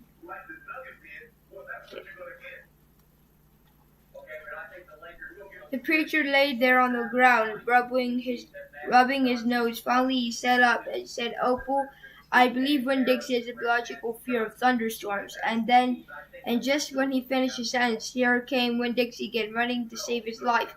I got the preacher up off the floor, and out of the way just in time. There didn't seem to be a thing we could do for Winn-Dixie to make him feel better, so we just sat there and watched him run back and forth, all terrorized and panting, and every time there was another crack of thunder, Winn-Dixie acted all over again like it was surely the end of the world. "The storm won't last long," the preacher told me, "and when it's over, the real Winn-Dixie will come back." After a while, the storm did end. The rain stopped, and there wasn't any more lightning, and finally the last rumble of thunder went away, and Winn-Dixie quit running back and forth, and came over to where me and the preacher were sitting, and cocked his head like he was saying, "What in the world are you two doing out of bed in the middle of the night?" And then he crept up on the couch with us, and this funny way he has where he gets on the couch an inch at a time, kind of sliding himself onto it, looking off in a different direction, like it's all happening by accident, like he doesn't intend to get on the couch. But all of a sudden, there he is. And so the three of us sat there and rubbed Winn-Dixie's head and scratched him behind the ears, the way he liked. And the preacher said there was an awful lot of thunderstorms in Florida in the summertime. "Yes, sir," I said. I was afraid that maybe he would say why we couldn't keep the dog. He went crazy with biological fear every time there's a crack of thunder. "We'll have to keep an eye on him," the preacher said. He put his arm around Winn-Dixie. "We'll have to make sure he doesn't get out during the storm. He might run away. We have to make sure we keep him safe." "Yes, sir," I said again. All of a sudden, it was hard for me to talk. I loved the preacher so much. I loved him because he loved Winn-Dixie. I loved him because he was going to forgive Winn-Dixie for being afraid. Most of all, I loved him for putting his arm around Winn-Dixie like that, like he was already trying to keep him safe. So that was it. Winn-Dixie, chapter 11. I'll have to come back. Chapter 12. You guys are wondering why I'm doing content. It's because I'm off of school because of too much snow. So it's a snow day. And I might be going out. I know it's very cold out, but I'll be only out there for a couple minutes if I go out at all, because, that's just how I do. We're on page 79, and we're continuing with chapter 12, which chapter 12, I think, is one of the most shortest ones. No, actually, one of the most longest ones.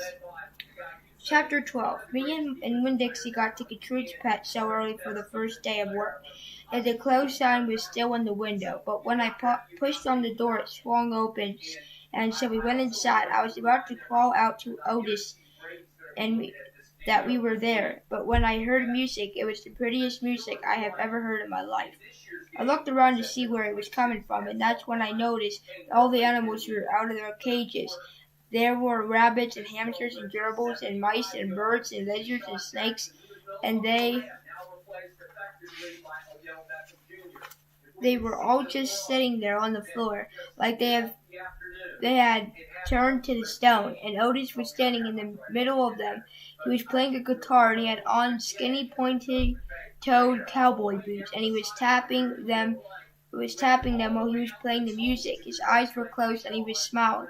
Winn-Dixie got a dreamy kind of look on his face. He smiled real hard at Otis, and then he sneezed, and then his whiskers went all fuzzy, and then he sighed and kind of dropped to the floor with all the other animals. Just then Gertrude caught sight of Winn-Dixie's dog.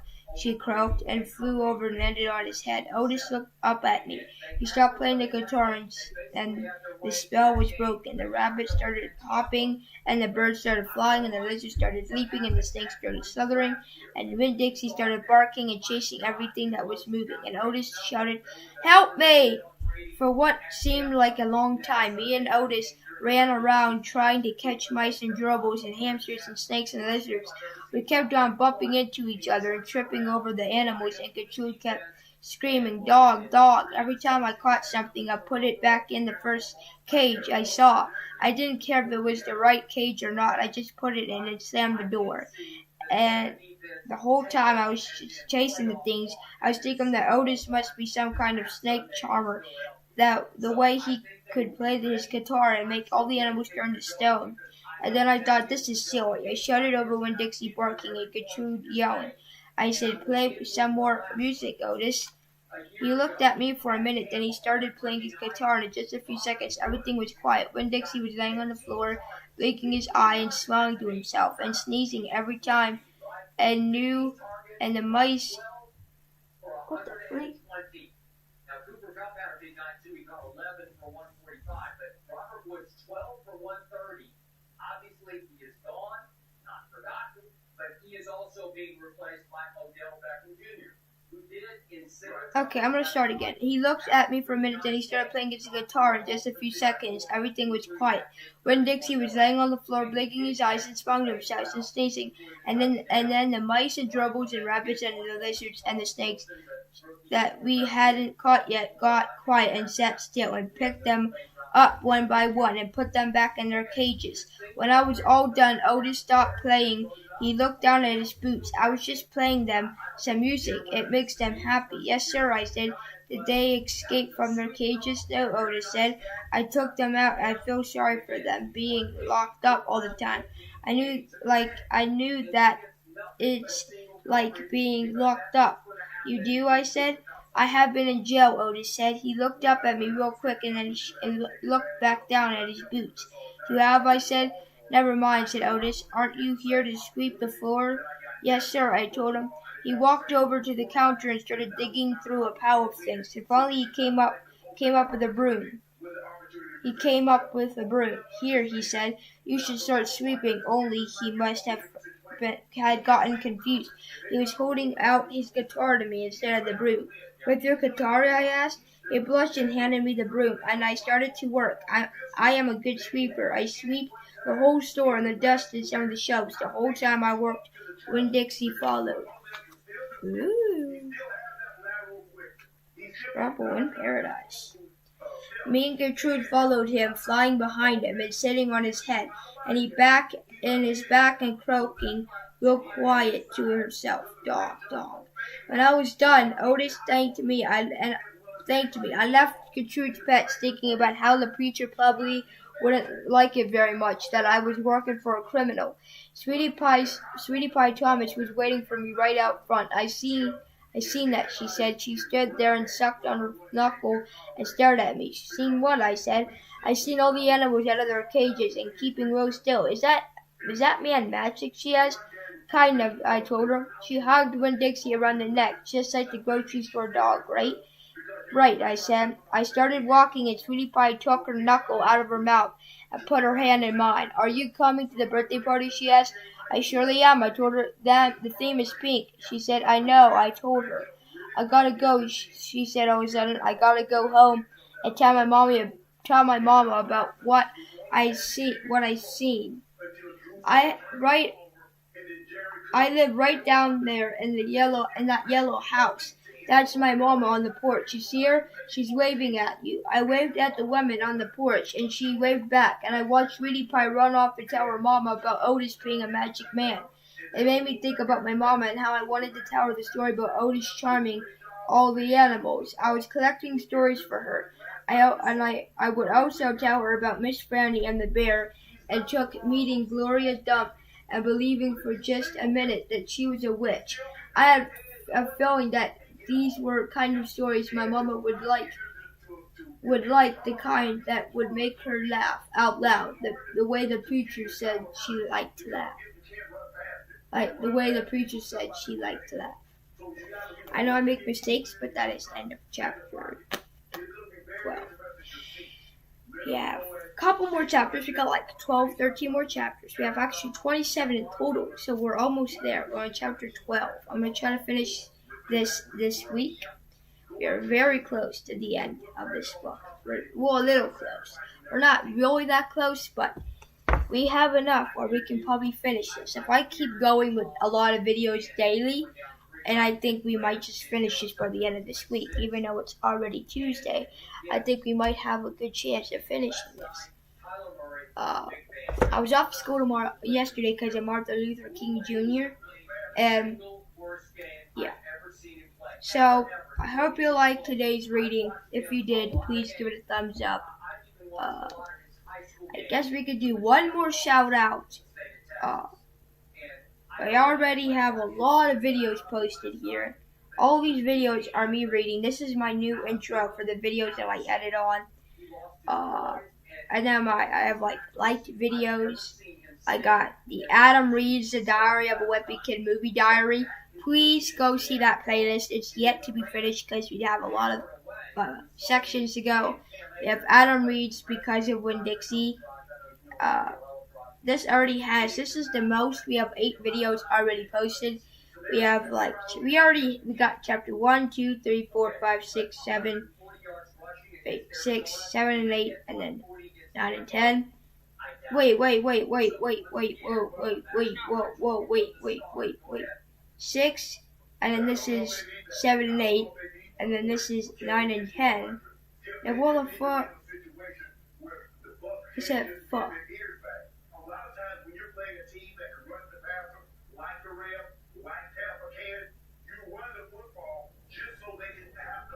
This is why these videos aren't made for kids, right here. So you guys can skip this talking, and I'll get right to the shout out. So we're gonna do it on Adam B off now. So I pray to no one to delete that account. That account is the only account that has my motivation up right now. Anyone deletes it, I'm done. Okay, so we're gonna go one of the videos that have people commenting on, which I don't see any videos that actually have it. Oh yeah, we have one right here. I have one down at IC with Visual Audio. Shout out goes to JAYVION _ the KIDD. And he has over 5 subscribers, so go over to him and subscribe to his YouTube channel. He says, hey Adam, you're a good YouTuber. Keep working hard. So thank you, man, for saying that. Thank you a lot. So I see you all in the next video, and peace!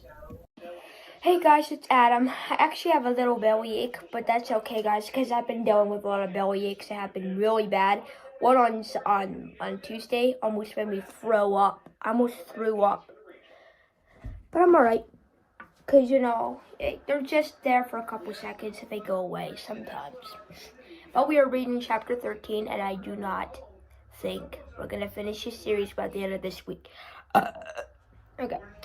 Chapter 13. Me and Winn-Dixie got into a daily routine where we would leave the trailer early in the morning and get down to Gertrude's pet in time to hear Otis play his guitar music for the animals. Sometimes Sweetie Pie snuck in for the concert too. She sat on the floor and wrapped her arms around Winn-Dixie and rocked him back and forth like he was a big old teddy bear. And then, when the music was over, she would talk around trying to pick out which pet she wanted.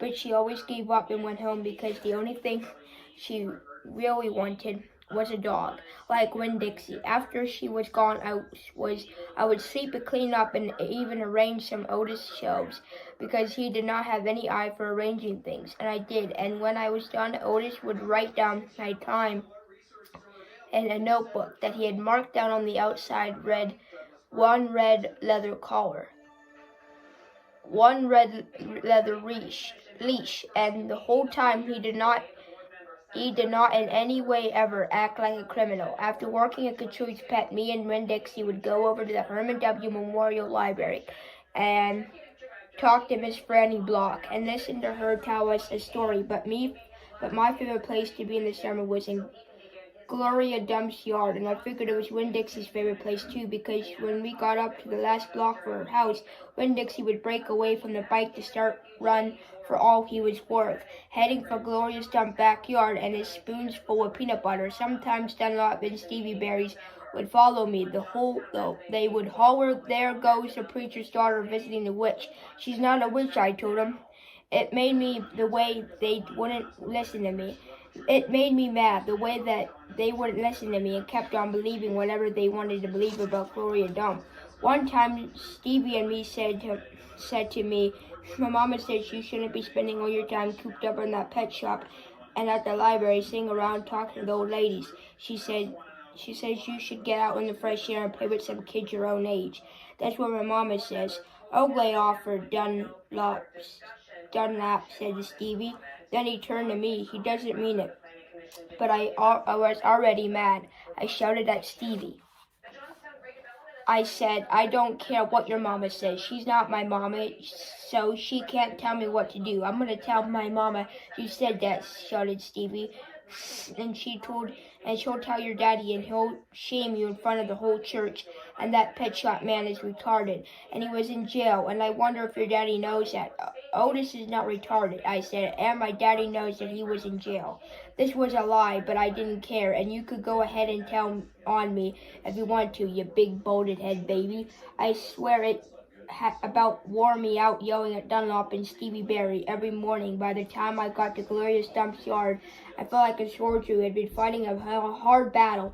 Gloria would make me a peanut butter sandwich straight off, and then she would pour me a cup of coffee with half coffee and half milk, and that would refresh me.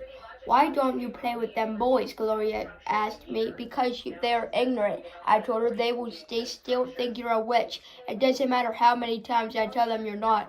I think they're just trying to make friends with you in a roundabout way," Gloria said. "I don't want to be their friend," I said. "It might be fun having them two boys for friends. I might be having fun them. It might be fun having them two boys for friends. I'd rather talk with you," I said. "They're stupid and mean, and they're boys. Gloria would shake her head and sigh, and then she would ask me what was going on in the world, and did I have any stories to tell her, and I always did. Chapter 13.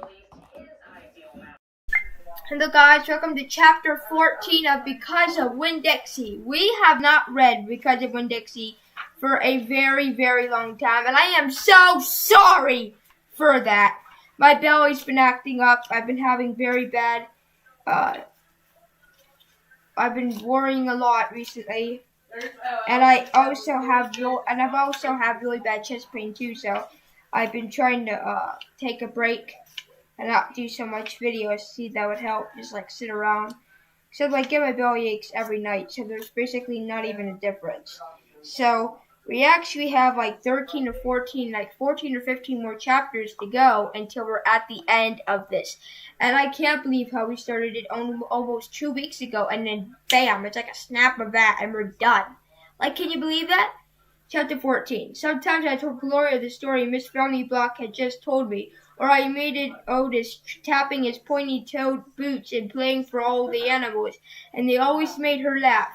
And sometimes I made up a story and Gloria Dump would listen to it all the way through from the beginning to end. She told me she used to love to read stories, but she couldn't anymore because her eyes were so bad. Can't you get some really strong glasses? I asked her. Child, she said, they don't make glasses strong enough for these eyes. One day, when the storytelling was done, I decided to tell Gloria that Otis was a criminal, and I thought maybe I should tell an adult about it. And Gloria was the best adult I knew. Gloria, I said.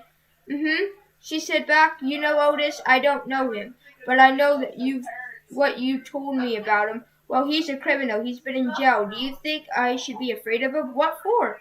I don't know. For doing bad things. For being in jail. I guess for being in jail. For bad things, I guess. For being in jail. Child, she said, Gloria, let me show you something. She got up out of her chair real slow and took hold of my arm. Let's the two of us walk all the way to the back of this yard. Okay, I said. We walked, and Winn-Dixie followed right behind us. It was a huge yard, and I'd never been all the way back in it. When we got to a big old tree, we stopped. Look at the tree. Look at this tree, Gloria said. I looked up. There were bottles hanging from it. Just about every branch, there was whiskey bottles and beer bottles and wine bottles, all tied all tied on with string, and some of them were clanking against each other and making a spooky kind of noise. Me and Winn-Dixie stood and stared at the tree and talking too much, and the hair on top of his head rose up a little bit, and he growled deep in his throat. Gloria Dump pointed her cane at the tree. What you think about this tree? I said, I don't know. Why are all those bottles on it? To keep the ghost away, Gloria said. What ghost? The ghost of all the things I'd done wrong. I looked at all the bottles on the tree. You did that many things wrong? I asked her. Said Gloria. More than that. But you're the nicest person I know, I told her. Don't mean I haven't done bad things, she said. There's whiskey bottles on there, I told her, and beer bottles. Child, said Gloria Dump, I know that. I'm the one who put them there. I'm the one who drank what was in them. My mama drank, I whispered. I know, Gloria Dump said. The preacher says that sometimes she couldn't stop drinking. Said Gloria again. That's the way it is for some folks. We get started and we can't stop. Are you one of those people? Yes, ma'am, I am. But these days I don't drink nothing stronger than coffee. But the whiskey and beer and wine, did they make you do bad things that are ghosts now? Some of them, said Gloria Dump. Some of them I would have done anyway, with alcohol or without it. Before I learned. Learned what? Learn what is the most important thing. What's that? I asked her. It's different for everyone, she said. You find out you're on your own, but it's in the meantime you got to remember you can't always judge people by the things they done. You got to judge them by what they are doing now. You judge Otis by pretty music he plays and how kind he is to animals, because that's all you know about him right now. Yes, ma'am, I said. And then Dewberry boys, you try not to judge them too harsh either. And them Dewberry boys, you try not to judge them too harsh either. All right, I said. All right then, said Gloria Dump, and she turned and started walking away. Winn-Dixie nudged me with his wet nose and wagged his tail. When he saw I wasn't doing, he trotted after Gloria.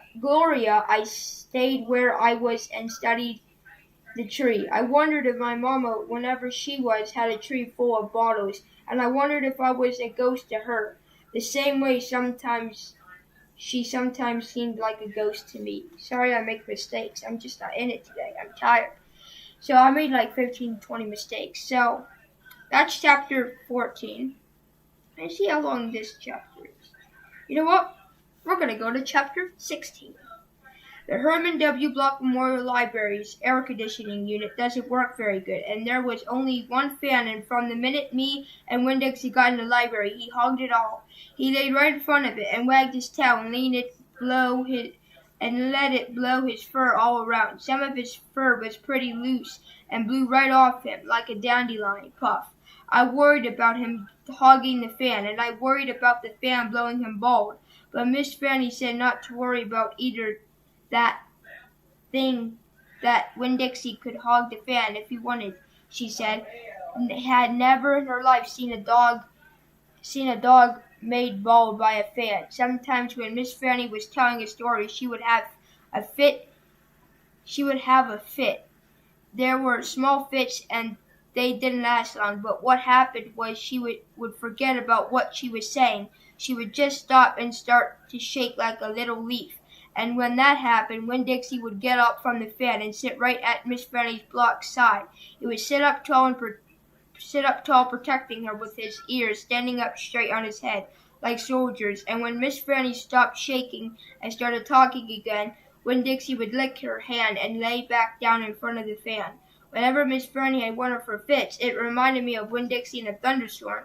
There were a lot of thunderstorms that summer, and I got real good at holding on to Winn-Dixie whenever they came.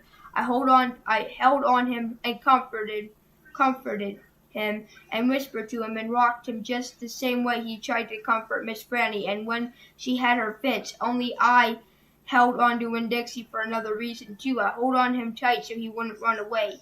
It all made me think about Gloria Dump. I wondered who comforted her when she heard those bottles clunking together, those ghosts shattering all the things she had done wrong.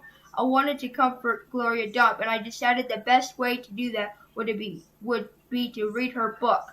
Read it to her loud enough to keep the ghost away. And so I asked Miss Fanny, I said, Miss Fanny, I've got a grown-up friend whose eyes are going on her. And I would like to read her a book out loud. Do you have any suggestions? Suggestions? Miss Fanny said. Yes, ma'am. I have suggestions, of course. I have suggestions about Gone with the Wind. What's that about? I asked her. Well, why? Said Miss Fanny. It's a wonderful story about the Civil War. The Civil War, I said. I do not tell me you have never heard of the Civil War, Miss Fanny looked like she was going to faint. She waved her hands in front of her face. I knew about the Civil War, I told her. That was the war between the South and the North over slavery. Slavery, yes, said Miss Fanny. It was also about states, rights, and money. It was a terrible war. My great-grandfather fought in that war. He was just a boy. Your great-grandfather? Yes, ma'am. Lotimus W. Block. Now there's the story. Winn-Dixie yawned real big and lay down on his side with a thump and a sigh. I swear he knew that phrase.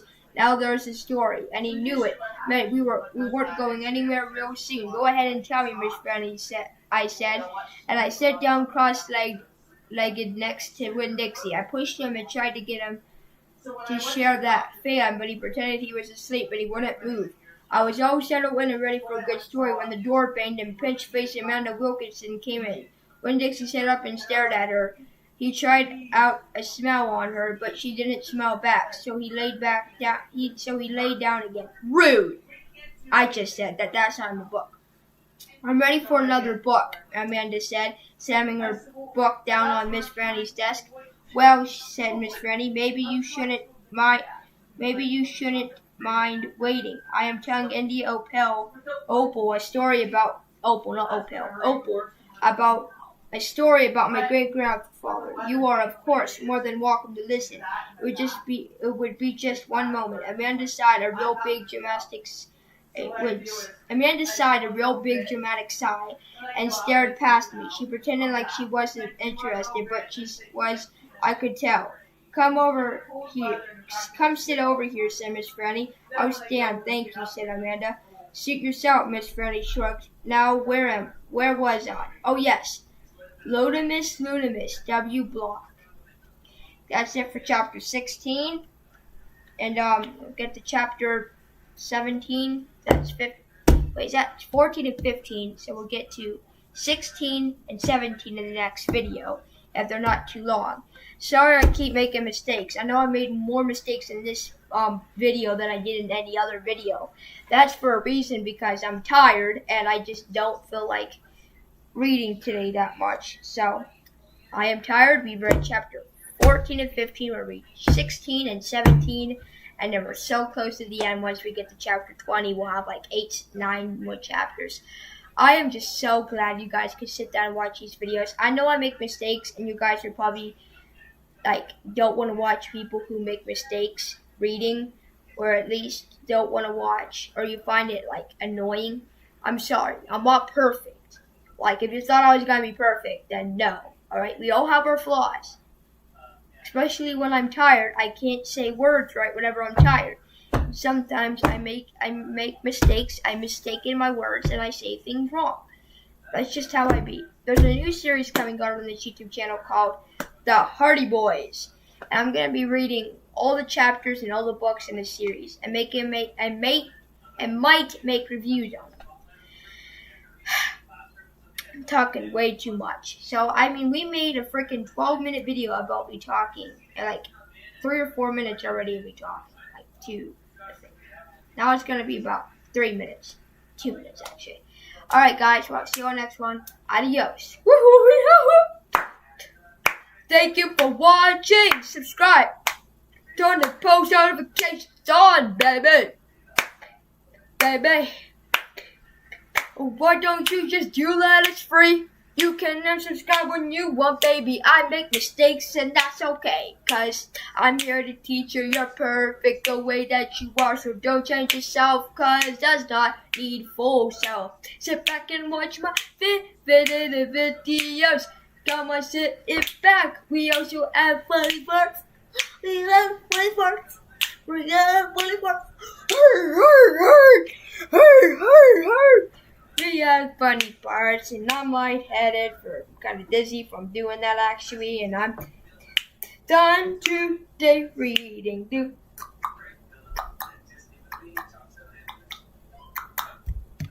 Alright, I'm on a hurry. I gotta go somewhere. And I have to read chapter 6. Well, I don't have to read it. I'm just deciding to read it. So I'm going to try to read this, make it probably into 2 parts if I can't, because I'm going at 9 o'clock. And yeah. I gotta read. Chapter 16. Little Miss W. Block was just a boy when the firing on Fort Summer occurred. Miss Franny Block said as she started on her journey on her story. Fort Sumter, I said. It was the firing on Fort Sumter that started the war, said Amanda. Okay, I said. I shrugged. Well, Ludimus was 14 years old. He was strong and big, but he was still just a boy. His daddy, Ardenley W. Block, had already enlisted, and Ludimus told his mama that he could not stand by and let the South get beat, and so he went to fight too. Miss Fanny looked around the library, and then she whispered, "Men and boys also want to fight. They are always looking for a reason to go to war. It is the saddest thing. They have just for this abiding notion. The war is fun, and no history lesson will convince them differently." Anyway, Ludimus went and enlisted. He lied about his age. Yes, ma'am, like I said, he was a big boy, and the army took him, and Ludimus went off to war. Just like that, left behind his mother and their 3 sisters. He went off to be a hero, but he soon found out the truth. Miss Brownie closed her eyes and shook her head. Why? What truth? I asked her. Why, the war is hell, Miss Brownie said. Her eyes still closed. Pure hell. Hell is a cuss word, said Amanda. I stole a look at her. Her face was pinched up even more than usual. War, said Miss Franny, with her eyes still closed. She should be a curse word too. She shook her head and opened her eyes. She pointed at me and then she pointed at Amanda. You neither of you can imagine. No, ma'am, Amanda and me said at exactly the same time. We looked real quick at each other, then back at Miss Franny. You cannot imagine. Ludimus was hungry all the time, and he was covered with all manner vermin, vermin, flesh and legs. In the winter, he was so cold, he thought for sure he was going to freeze to death. And in the summer, why, there's nothing worse than in the war in the summertime. It stinks so, and the only thing that made Lodamus forget that he was hungry and itchy or hot or cold was he was getting shot at, and he could get shot at quite a bit. And he was nothing more than a child. Did he get killed? I asked Miss Franny. Good grief, said Amanda. She rolled her eyes. Now, Opal, Miss Franny said, I wouldn't be standing in this room telling the story if he was killed. I wouldn't exist. No, ma'am. He had to live, but he was a changed man. Yes, ma'am. A changed man. He walked back home when the war was over. He walked from Virginia all the way back to Georgia. He didn't have a horse. Nobody had a horse except for the Yankees. He walked, and when he got home, there was no home there. Where was it? I asked her. I didn't care if Amanda thought I was stupid. I wanted to know. Why? Miss Fanny shouted so loud that when Dixie and Amanda Wilkinson and me all jumped, the Yankees burned it. Yes, ma'am, burned it to the ground. What about his sisters? Amanda asked. She moved around the desk and came and sat on the floor. She looked up at Miss Fanny. What happened to him? Dead of childhood fever. Oh no, Amanda said in a real soft voice. And his mama? I whispered. Dead too. And his father? Amanda asked. What happened to him? He died on the battlefield. Lodamus was an orphan, I asked. Yes, ma'am, said Miss Fanny Block. Lodamus was an orphan. This is a sad story, I told Miss Fanny. It sure is. Said Amanda. I was amazed that she was agreeing with me about something. I am not done yet. I am not done yet, Miss Fanny said. When Dixie started to snore and I nudged him with my foot to try to make him quiet, I wanted to hear the rest of the story. It was important to me to hear how Lodamus survived after losing everything he loved. That's all for chapter 16. So I need to be a lot. I need to be more, I gotta be more caring about you guys. I gotta be more caring. And now I gotta care more about you guys. I care a lot, but I gotta care more than a lot can ever say. Right? I care about God more, but I gotta start caring about you guys too, which I do. But I've gotta, even some of you guys click on my videos. I think all those views are many times as I viewed my videos, because I viewed my videos 10 times. They're basically all my views or something. YouTube, do you allow me, or do you allow people to gain views because they look at it? Because when I look on my YouTube channel, every time I look, I refresh, it's another view. So it's me watching counts as a view. But it should only count one time, not 12 or 23 times. It's a freak. Fix your thing, I guess. I don't know. I got stuck up in that painting and got it, didn't it?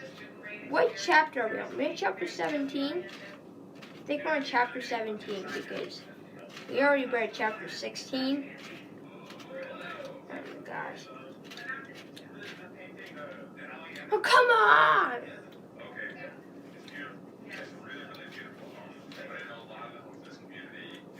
Yeah, we did. Let's see how long this is. Alright. Well, Lodamus came home from the war, said Miss Franny. As she went on with her story and found himself alone, he sat down on what used to be the front step of his house, and he cried and cried. He cried just like a baby. He missed his mama, he missed his daddy, he missed his sisters, he missed the boy he used to be. When he finally finished crying, he had the strangest sensation. He felt like he wanted something sweet. He wanted a piece of candy. He hadn't had a piece of candy in years, and it wasn't right that he had made a decision. Yes, Mama, Lodamus W. Block figured the world. Yes, ma'am, Lodamus W. Block figured the world was a sorry affair, that it had enough ugly things in it. And what he was going to do was concentrate on putting something sweet in it. He got up and started walking. He walked all the way to Florida, and the whole time he was walking, he was planning what? I asked. Planning the candy factory. Did he build it? I asked. Of course he did. It's still standing out on Fairville Road. That old building, said Amanda, that big spooky one. It's not spooky, said Miss Fanny. It was the birthplace of the family fortune. It was there that my grandfather manufactured the Ludimus laundry, the candy that was famous the world over. I've never heard of it, said Amanda. Me either, I said. Well, said Miss Fanny, they aren't made anymore. The world, it seems lost its appetite for Lotimus laundries. But I still happen to have a few. She opened the top drawer of her desk. It was full of candy. She opened up the drawer below. That it was full of candy too, Miss Fanny. Miss Fanny Block's whole desk was filled of candy. Would you care for a Lotimus lozenge? I think that's how you say it. She asked Amanda and me. Yes, please, said Amanda. Sure, I said. Can Winn Dixie have one too? I've never known a dog that cared for hard candy, said Miss Fanny, but he is welcome to try one. So Miss Fanny gave Amanda one Lotimus zonji, and me too. I unwrapped one and held it out to Winn Dixie. He sat up and sniffed and wagged his tail and took the candy from between my fingers real gentle. He tried to chew on it, and when that didn't work, he just swallowed the whole thing in one gulp. Then he wagged his tail at me and lay back down. I ate my Lotimus lozenge. I don't even know how you say that. I'm going to say that now often. Slow. It tasted good. It tasted like root beer and strawberry and something else. I didn't have a name for it. Something that made me feel kind of sad. I looked over at Amanda. She was sucking on her candy and thinking hard. Do you like it? Miss Fanny asked me. Yes, ma'am, I told her. What about you, Amanda? Do you like it? Lotimus lozenge. Yes, ma'am, she said, but it makes me think of things I feel sad about. I wonder what in the world Amanda Wilkinson had to feel sorry about. She wasn't new to the town. She had a mama and a daddy. I had seen her with them in church. There's a secret ingredient in there, Miss Fanny said. I know, I told her. I can taste it. What is it, Charles? Miss Fanny said. Nobody can taste it. Children especially seem to have a hard time knowing it's there. It tastes good, I said. Me too, said Amanda. Well then, Miss Fanny said, you've probably both had your share of sadness. I had to move away from Watley and leave all my friends, I said. That is one sadness I had, and Dunlop and Steve Dewberry are always picking on me. That's another sadness, and my biggest sadness is that my mama left me when I was still small, and I could hardly remember her. I was hoping I'll get to meet her and tell her some stories. It makes me miss Carson, said Amanda. She sounded like she was going to cry. I have to go, and she got up and almost ran out of the Herman W. Block Memorial Library. Who's Carson? I asked Miss Fanny. She shook her head sorrow. She said, it is a sorrow-filled world. But how do you want to put in a piece of candy? I asked her. How do you get that taste in there? That's the secret, she said. That's why Lotimus made a fortune.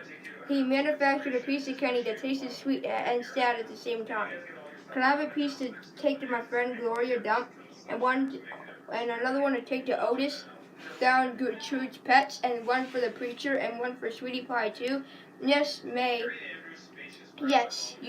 may have as many as you want, said Miss Fanny. So I stuffed my pockets full of Lotimus Lowensteins, and thanked Miss Fanny for her story. And I thanked Miss Fanny for her story, and I checked out Gone with the Wind, which was a very big book. And I told Winn Dixie to get up, and the two of us left and went over to Gloria Dump's. Our road passed the Dewberry's house, and Dunlop and Stevie were playing football in the front yard, and I was just getting ready to stick my tongue out at them, but then I thought about what Miss Fanny said about war being hell, and I thought about what Gloria Dump said about not judging them too hard, and so I just waved instead, and they took and stared at me. But when I almost all the way past, I saw Dunlop put his hand up in the air and waved back. Hey, he hollered. Hey, Opal. I waved harder, and then I thought about Amanda Wilkinson and how it was neat that she liked a good story the same as I did. And I wondered again, who was Carson? That's chapter 17. I hope I didn't read the exact same fucking chapter I did before. But I probably did. yeah, peace out. Hello guys, welcome to another installment of Adam Reads, bringing you another video on the brand new, stupid, ugly graphic computer again, which actually is not that bad. I love this laptop. It's a gaming laptop. You can play Fortnite at 60 frames. So I really, honest to gosh, love this book, love this laptop, and we are so freaking close. We have 9 more chapters. And this boy's going to probably be reading this chapter, a couple more chapters, and then right at the end we're going to read 2 chapters, and then I think we'll be able to finish this book instead of just reading all those books. And I think we could get it even if we don't read a couple chapters in a video. But, excuse me,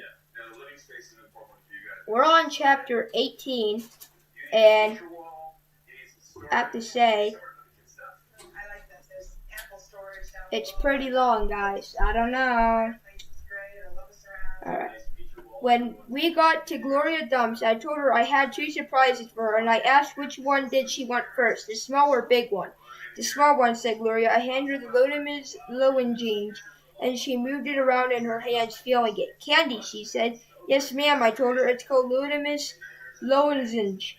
Oh, yes. Oh, Lord, yes. I remember these candies. My dad used to eat them. She unwrapped the Lotimus Lowenzinge. I'm going to say Lowenzinge now. And put it in her mouth and nodded her head. Do you like it? I said. I asked her. Mm-hmm. She nodded her head slowly. It tastes sweet, but also it tastes like people leaving. You mean sad? I did. I asked. Does it taste like sorrow to you? That's right. She said it tastes sorrowful, but sweet. Now what's your surprise too? A book, I said. A book? Aha, I said. I'm going to read it out loud to you. It's called Gone with the Wind. Miss Franny said it's a great book. It's about the Civil War. Did you know all about the Civil War? I have heard it mentioned a time or two. She said, Gloria, nodding her head and sucking on her Lotimus Lowenzinge. It's going to take us a long time to read this book, I told her. There are 1,037 pages. Woohoo! Woohoo! Wait. Woo-ee! Said Gloria. She leaned back in her chair and crossed her legs on her stomach. And crossed her hands on her stomach. We best get started then. And so I read the first chapter of Gone with the Wind out loud to Gloria Dump. I read it out loud enough to keep her ghost away, and Gloria listened to it good. And when I was done, she said it was the best surprise she ever had, and she couldn't wait to hear chapter 2. That night I gave the preacher his Lotimus Lowenzinge right before he kissed me goodnight. What's this? He said. It's some candy that Miss Franny's great-grandfather invented. It's called Lotimus Lowenzinge. The preacher unwrapped it and put it in his mouth, and after a minute he started rubbing his nose and nodding his head. Do you like it? I asked him. And that's a particular flavor. Root beer, I said. Something else. Strawberry. That too, but there's something else. It's odd. I could see the preacher getting further and further away. He was hunching up his shoulders.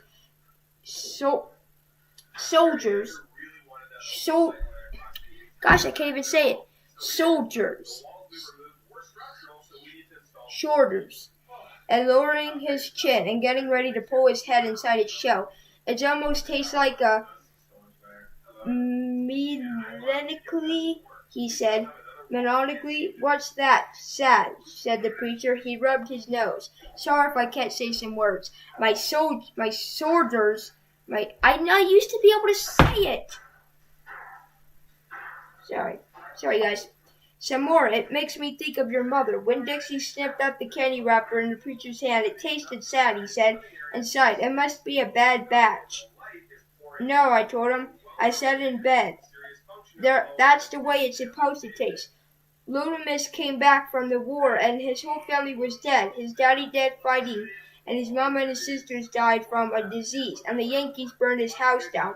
Lotimus was sad, very sad, and what he wanted more than anything in the world was something sweet. So he built a candy factory and made Lotimus Lowenzinges. and he put all of the sad he was feeling into the candy. My goodness, said the preacher. Winn Dixie sniffed the candy wrapper out of the preacher's hand and started chewing on it. Give me that, I said to Winn Dixie, but he wouldn't give it up. I had to reach inside his mouth and pull it out. You can't eat candy wrappers, I told him. The preacher cleared his throat. I thought he was going to say something important. Maybe tell me another thing that he remembered about my mama. But what he said was, Opal, I had a talk with Mrs. Dewberry the other day. She said that Stevie says that you called him a bald-headed baby. It's true, I said I did, but he calls Gloria dumb a witch all the time. He called Otis retarded, and once he even said that his mama said I shouldn't spend all my time with old ladies. That's what he said. I think you should apologize to the preacher. Me? I said. Yes, he said, you tell Stevie you're sorry. If you say anything that hurt his feelings, I'm sure he just wants to be your friend. I don't think so, I told him. I don't think he wants to be my friend. Some people have a strange way of going about making friends, he said. You apologize. Yes, sir, I said. Then I remembered Carson. Daddy, I said, do you know anything about Amanda Wilkinson? What kind of thing? Do you know about something about her and somebody named Carson? Carson was her brother. He drowned last year. He's dead. Yes, said the preacher. His family. Carson was her brother. He drowned last year. He's dead? Yes, said the preacher. His family is still suffering a great deal. How old was he? 5, said the preacher. He was only 5 years old. Daddy, I said, how could you not tell me something like that? Other people's tragedies should not be subject of idle conversation. There were no reason for me to tell you. It's just that I needed to know, I said, because it helps explain Amanda. No wonder she's so pinch-faced. What's that? Said the preacher. Nothing, I said. Good night, India Opal. The preacher said. He leaned over and kissed me, and I smelled the root beer and strawberry and the sadness all mixed together on his breath. He patted Winn Dixie on the head and got up and turned off the light and closed the door. I didn't go to sleep right away. I laid there and thought of how life was like a lotus lozenge, how the sweet and the sad were all mixed up together, and how hard it was to separate them out. It was confusing. Daddy, I shouted. After a minute, he opened up the door and raised his eyebrow at me. What was the word you said? The word that meant sad? Melancholy, he said. Melancholy, I repeated. I liked the way it sounded, like there was music hidden somewhere inside it. Good night now, the preacher said. Good night, I told him back. I got up out of bed and unwrapped the load of Miss Lewin's zinge and sucked on it hard and thought about my mama leaving me. That was I'm gonna say sad feeling. And then I thought, it didn't say a sad feeling. I just said a sad feeling because I can't say the word. Feeling and sad, that my mama leaving me, that was a sad feeling. And then I thought about Amanda and Carson, and that made me feel sad too. Poor Amanda and poor Carson. He was the same age as Sweetie Pie, but he would never get to his 6th birthday party. Wow, that's a sad one. We're also going to read chapter 19. In the morning, me and Winn Dixie went down to sweep the pet store, and I took a Ludimus Lowenzinge for Otis. It is Halloween, Otis asked when I handed him the candy. No, I said. Why? Well, you're giving me candy. It's just a gift I told him for today. Oh, said Otis. He unwrapped the Ludimus Lowenzinge and put it in his mouth. And after a minute, tears started rolling down his face. Thank you, he said. Do you like it? I asked him. He nodded his head. It tastes good, but it also tastes a little bit of like being in jail. Gertrude squawked. She picked up the Ludimus Lowenzinge wrapper in her beak and then dropped it and looked around. Gertrude, she screamed again. You can't have any, I told her. It's not for birds. Then real quick, before I lost my nerve, I said, Otis, what were you in jail for? Are you a murderer? No, ma'am, he said. Are you a burglar? No, ma'am, Otis said again. He sucked on his candy and stared down at his pointy toe boots. You don't have to tell me, I said. I was just wondering. I ain't a dangerous man, Otis said. If that's what you're thinking, I'm lonely, but I ain't dangerous. Oh, okay, I said, and I went into the back room to get my broom. When I came back out, Otis was standing there where I left him and staring down at his feet. It was an account of the music, he said. What was? I asked. Why I went to jail. It was on account of the music. What happened?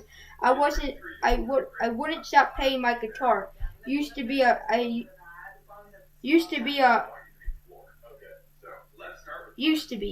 I played it on the street and sometimes people would give me money. I didn't do it for the money. I did it because the music is better if someone is listening to it. Anyway, the police came and they told me to stop it. They said how I was breaking the law, and the whole time they were talking to me, I went right on playing my music, and that made them mad. They tried to put handcuffs on me. He sighed. I don't like that. I wouldn't have been able to play my guitar with them things on. And then what happened? I asked him. I hit them, he whispered. You hit the police? One of them, I knocked him out. Then I went to jail and they locked me up and I wouldn't let me have my guitar. And when they finally let me out, they made me promise I would never play my guitar on the street again. He looked up at me real quick and then back down at his boots. And I only played in here for the animals. Gertrude, the human Gertrude, she owns this shop, and she gave me this job when she read about me in the paper, and she said it's all right for me to play music for the animals. You play your music for me and Winn Dixie and Sweetie Pie, I said. Yeah, he agreed, but you ain't on the street. Thank you for telling me about it, Otis, I said. It's all right. He said, I don't mind. Sweetie Pie came in, and I gave her a load of Miss Lowenzinch, and she spit it right out. She said that it tastes bad. She said that it tasted like not having a dog. I swept the floor real slow that day. I wanted to keep Otis company. I didn't want him to be lonely. Sometimes it seemed like everybody in the world was lonely. I thought about my mom and thinking about her was the same as the hole you keep on filling with your tongue after you lose a tooth. Time after time, my mind kept going to that empty spot, the spot where I felt like she should be. Hello guys, it is me, Adam, and I feel tired. Again, because it's 4:49 p.m. in the evening. Yeah, 4:40 p.m. Okay, so today we're reading chapter 20 because we left off doing chapter 18, blah, blah, blah, blah, blah, chapter 19. And we're so close to the end of this book. I swear, we do 2 chapters each video today. We will get to the end by the end of today. And I am so sorry. I would have finished this if I didn't take all those stupid breaks. Like, how dumb am I to take all those breaks? Like, am I stupid? So chapter 20 is probably one of the longest chapters here. Chapter 20. When I told Gloria Dump about Otis and how he got arrested, she laughed so hard she had to grab hold of her false teeth so they wouldn't fall out of her mouth. Whee! She said when she finally done laughing. That sure is some dangerous criminal. He's a lonely man, I told her. He just wants to play his music for somebody. Gloria wiped her eyes with the hem of her dress. I know it, sugar, she said, but sometimes they are so sad they get to be funny. You know what else, I said, still thinking about it, sad things. That girl I told you about, that pinch-faced one, Amanda, well, her brother drowned last year. He was only 5 years old, the same as Sweetie Pie Thomas. Gloria stopped smiling. She nodded her head. I remember hearing about that. She said, I remember hearing about a little drowned boy. That's why Amanda is so pinch-faced, I said. She misses her brother. Most likely, Gloria agreed. Do you think everybody misses somebody like I miss my mama? She said Gloria. She closed her eyes. I believe sometimes the whole world has an aching heart.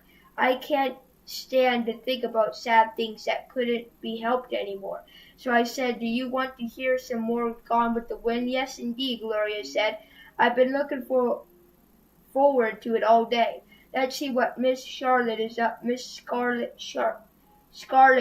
to now. I opened up Gone with the Wind and started to read, but the whole time I was thinking about Otis, worrying about him not being able to play his guitar for people. In the book, Scarlet was looking forward to going to a big barbecue where there were going to be music and food. That's how I got the idea. That's what we need to do, I said. I slammed the book shut. Winn-Dixie's head shot up from underneath Gloria's chair. He looked around all nervous like. Gloria said Gloria, don't have a party, I told her. We need to have a party and invite Miss Franny Block and the preacher and Otis can play his guitar for everybody. Sweetie Pie can come too. She listens to his music good. We who? Gloria said. We, me and you. We can make some food and have the party right here in your yard. Said Gloria Dump. We can make peanut butter sandwiches and cut them in triangles to make them look fancy. Lord, said Gloria Dump, I don't know if the whole world likes peanut butter as much as you and me and this dog. Okay then, I said, we can make egg salad sandwiches. Adults like those. You know how to make egg salad? No, ma'am, I said. I don't have a mama around to teach me things like that, but I bet you know. I bet you can teach me, please. Maybe, said Gloria Dump. She put her hand on Winn-Dixie's head. She smiled at me. I knew she was telling me yes. Thank you, I said. I went over and hugged her. I squeezed her hard. Winn-Dixie wagged his tail and tried to get in between the two of us. He couldn't stand being left out of anything. It's going to be the best party ever, I told Gloria. You got to make me one promise, though, Gloria said. All right, I told her. You got to invite them Dewberry boys, Dunlop and Stevie. Ain't gonna be no party unless you invite them. Oh my gosh. Oh, not that long. I have to? Yes, said Gloria Dump. You promised me. I promise, I said. I don't like the idea, but I promise. I started inviting people right away. I asked the preacher first. Daddy, I said. Opal, the preacher said back. Daddy, me and Winn-Dixie and Gloria Dump are having a party. Well, said the preacher, that's nice. You have a good time. Daddy, I said, I'm telling you because you're invited. Oh, said the preacher. He rubbed his nose. I see. Can you come? I asked him. He sighed. I don't see why not, he said. Miss Friendly Block took to the idea right away. A party, she said, and clapped her hands together. Yes, ma'am, I told her. It would be kind of like the barbecue at 12 Oaks and Gone with the Wind. Only it's not going to be as many people as we're going to serve egg salad sandwiches instead of barbecue. That sounds lovely, Miss Franny said, and then she pointed at the back of the library and whispered, maybe you should ask Amanda too. She probably wouldn't want to come, I said. She doesn't like me very much. Ask her and see what she says, Miss Franny whispered. So I walked to the back of the library and I asked Amanda Wilkinson in the best manner's voice to please come to my party. She looked at me all around, all nervous and stuff. A party, she said. Yes, I said. I sure would like it if you could come. She stared at me with her mouth open. Okay, she said. After a minute, I mean yes. Thank you, I would love to. And just like that, just like I promised Gloria, I asked Dewberry boys. I ain't going to no party at a witch's house, Stevie said. Dunlop knocked Stevie with his elbow. Well, we'll come, he said. We will not, said Stevie. That witch might cook us up in her big old witch's pot. I don't care if you come or not, I told them. Sorry, my throat kind of burns, that's all. I'm just asking because I promised I would. We'll be there, said Dunlop, and he nodded at me and smiled. Sweetie Pie was very excited when I invited her. What's the theme, she asked. Well, there isn't one, I said. You got to think of a theme, she told me. She stuck her knuckle in her mouth and then pulled it back out. It ain't a party without a theme. Is this dog coming, she asked. She wrapped her arms around Winn-Dixie and squeezed him so hard that his eyeballs almost popped out of his head. Yes, I told her. I just made that weird noise. Yes, I told her. Good, she said. You can make that the theme. It could be a dog party. I'll think about it, I told her. The last person I asked was Otis. I told him all about the party and that he was invited, and he said no thank you. Why not, I asked. I don't like parties, said Otis. Please, I begged. It won't be a party unless you come. I'll give you a whole free week of sweeping and arranging and dusting if you come to the party. That's what I'll do. A whole week for free? Otis said, looking up at me. Yes, sir, I told him. But I don't have to talk to the people, right? No, sir. I said, you don't, but bring your guitar. Maybe you could play some music. Maybe, said Otis. He looked down at his boots again and real quick trying to hide his smile. Thank you, I told him. Thank you for deciding to come. That is the end of chapter 20. And how long is this chapter? You know what? You'll have to wait and see on chapter 21. Alright, as this video is being posted, or at least being video recorded, the video is actually at a 71% uploading, I'm pretty sure. Wrong thing. Let me see. Yes, that's 71. Alright, guys, we are on chapter 21, and we are so close. There's 26 chapters, and we are right there. Let's get right to it, guys. Oh my gosh, this is the first book I've ever read that I actually stayed on and did not quit reading. Oh my gosh. Chapter 21. We might read chapter 22 as well. Chapter 21. After I got Otis and convinced to come, the rest of getting ready for the party was easy and fun. Me and Gloria decided to have the party at night, when it would be cooler, and the afternoon before we worked in Gloria's kitchen and made egg sandwiches. We cut them up in triangles, cut them off the crust, and put little toothpicks with frilly tops in them. When Dixie sat in the kitchen and looked at us the whole time, he kept wagging his tail. That dog thinks we're making these sandwiches for him, said Gloria Dump. When Dixie showed Gloria all of his teeth, they ain't for you, she told him, but when she thought I wasn't looking, she gave Dixie an egg sandwich without the toothpick. We also made punch. We mixed together orange juice and grapefruit juice and soda in a big bowl. Gloria called it dump punch. She said she was world famous for it, but I had never heard of it before. The last thing we did was decorate the yard all up. I strung pink and orange and yellow crepe paper and the trees to make it look fancy. We also filled up paper bags with sand and put candles in them. And right before it was time for the party to start, I went around and lit all the candles. It turned Gloria Dump's yard into a fairyland. Said Gloria Dump, looking around. Even somebody with bad eyes could tell it looks good. It did look pretty. It looked so pretty that it made my heart feel funny, all swollen and full. And I whispered desperately that I knew where my mama was so she could come to the party too. Miss Fanny Block was the first person to arrive. She was wearing a pretty green dress that was all shiny and shimmery, and she set high on her heeled shoes that made her wobble back and forth when she walked.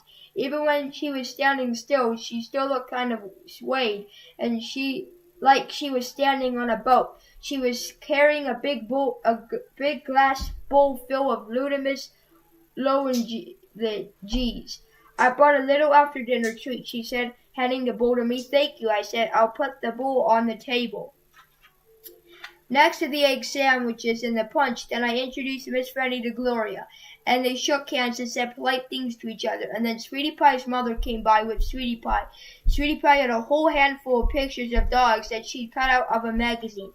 It's to help you with your theme, she said. You can use them to decorate. I brung tape too.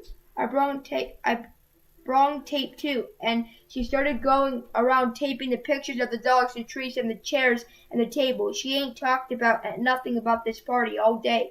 She ain't talked about nothing about this party all day long, said her mother. Can you walk her home when it's over? I promised that I would, and that I introduced Sweetie Pie to Miss Fanny and to Gloria. And right after that, the preacher showed up, and he was wearing a coat and a tie and looked real serious. He shook Gloria's Dump's hand and Miss Fanny Block's hand and said how pleased he was to meet them both, and how he heard nothing but good things about both of them. He patted Sweetie Pie on the head and said it was good to see her outside of church. And the whole time Winn Dixie was standing right in the middle of everything, wagging his tail so hard that I thought for sure he would knock Miss Fanny right off her heels. Amanda Wilkinson came, and she was holding her blonde hair all curled up, and she looked shy and not as mean as usual. And I stood real close to her and introduced her to Gloria Dump. I was surprised at how glad I was to see Amanda and how I wanted to tell her I knew about Carson. I wanted to tell her I understood about losing people, but I didn't say anything. I was just extra nice. We all are standing around smiling at one another and acting kind of nervous. Was a real screechy voice said, "Gertrude is a pretty bird." When Dixie's ears went straight up at his head and he barked once and looked around. I looked too, but I didn't see Gertrude or Otis. I'll be right back, I said to everybody. Me and Winn Dixie went running around to find the front of the house, and sure enough, standing there on the sidewalk was Otis, and he had a guitar on his back, and Gertrude on his shoulder, and in his hands he was holding the biggest jar of pickles I'd ever seen in my life. "Otis," I said to him, come around the back. That's where the party is." "Oh," he said, but he didn't move. He just stood there holding on his jar of pickles. "Dog," screeched Gertrude. She flew off at Otis' shoulders and landed on Winn Dixie's head. "It's all right, Otis," I told him. "It's just a few people, hardly any people at all." "Oh," said Otis again. He looked around like we lost. Then he held up the jar of pickles. "I brought pickles," he said. "I saw them," I said. It's just exactly what we needed.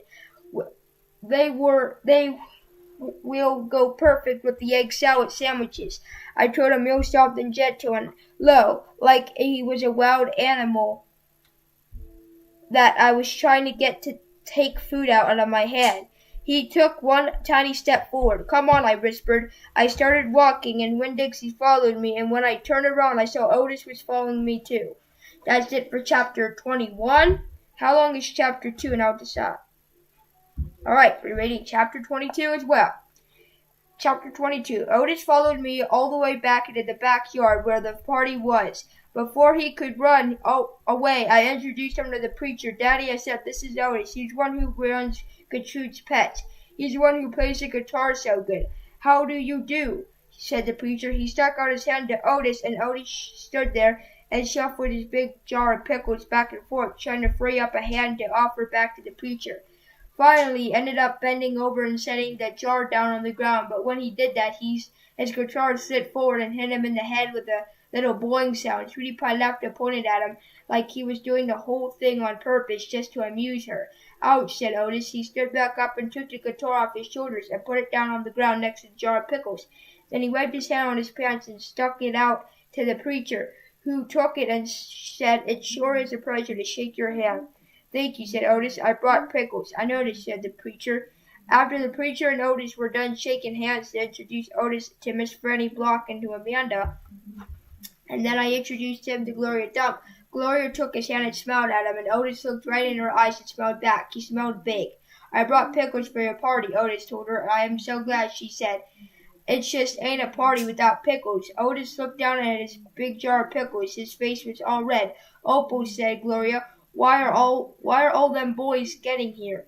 "I don't know," I said. I shrugged. I told him when we were starting. What I didn't tell her was that they probably weren't coming because they were afraid to go to the party at a witch's house.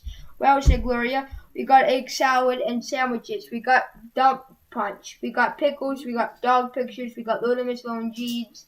And we got a preacher who can bless this party for us."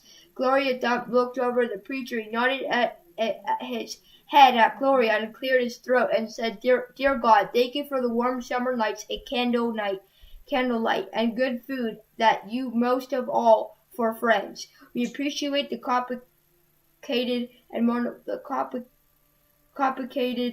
wonderful gifts you give us and each other, and we appreciate the task you put down before us of loving each other the best we can, even as you love us. We pray in Christ's name. Amen. Amen, said Gloria Dump. Amen, I whispered. Gertrude, croaked Gertrude. Are we fixing to eat now? Sweetie Pie asked. Shh, said Amanda. Winn Dixie sneezed. Shh. I was just doing a sneeze, how I think Winn Dixie sneezed. Shh. There was a far rumble of thunder. I thought at first that it was Winn Dixie's stomach growling. It ain't supposed to rain, said Gloria Dump. They didn't predict no rain. This dress is silk, said Miss Franny Block. I cannot get it wet. Maybe we should go inside, said Amanda. The preacher looked up at the sky, and then the rain came pouring down. Oh, my gosh. You will have to wait until chapter 23. After this, we got 3 more chapters, guys. Gosh, holding that book for so long is killing my hand right now. My next book we're going to be reading is called Guest by Mary Downing Kahn. And we are so close to the end of this. I'm going to upload this and keep doing the videos until tonight. Literally, we have over probably a lot of videos uploaded today. The most I've ever uploaded. And that's to make up for me not uploading as much. And holy crap, it's here! Okay, guys, it's me, Adam. With a sore arm. Okay, guys, it's Adam Reads. Adam Ernest, back with another installment of Adam Reads. And today, Adam is going to be reading you guys the ending, or almost close to the ending. We're almost there! Yes, okay. My screen proves to you that we are almost at the end of Because of Winn, Dixie. I'm glad to say that because it's been freaking 2 weeks since we started this series. And you'd think it would go on longer. And here we are. Like, look at all these pages left. Like, that's not even that much. If there's an epilogue, I'll read the epilogue. If there's anything besides the ending, I'll read that too. And if there ain't, thank you for tuning into this series. Guys, it's been a long journey. It's been 2 weeks of a long journey that we could have ended sooner if it wasn't for my stupidness of taking breaks, kind of a bellyache. I just didn't want to get anxiety or at least get, stomach aches on camera because those wouldn't be pretty. We might just actually finish reading this entire book in today's video. Adam Reads Because of Winn, Dixie, chapter 23, 24, 25, 26. I'm not sure. Actually, no. I'm just going to read chapter 23.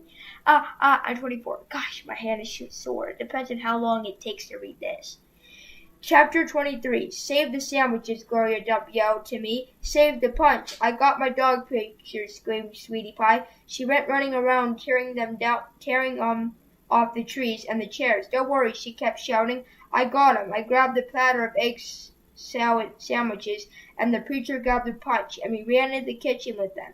And I ran back outside and saw Amanda had a hold of Miss Franny's block and was helping her to the house.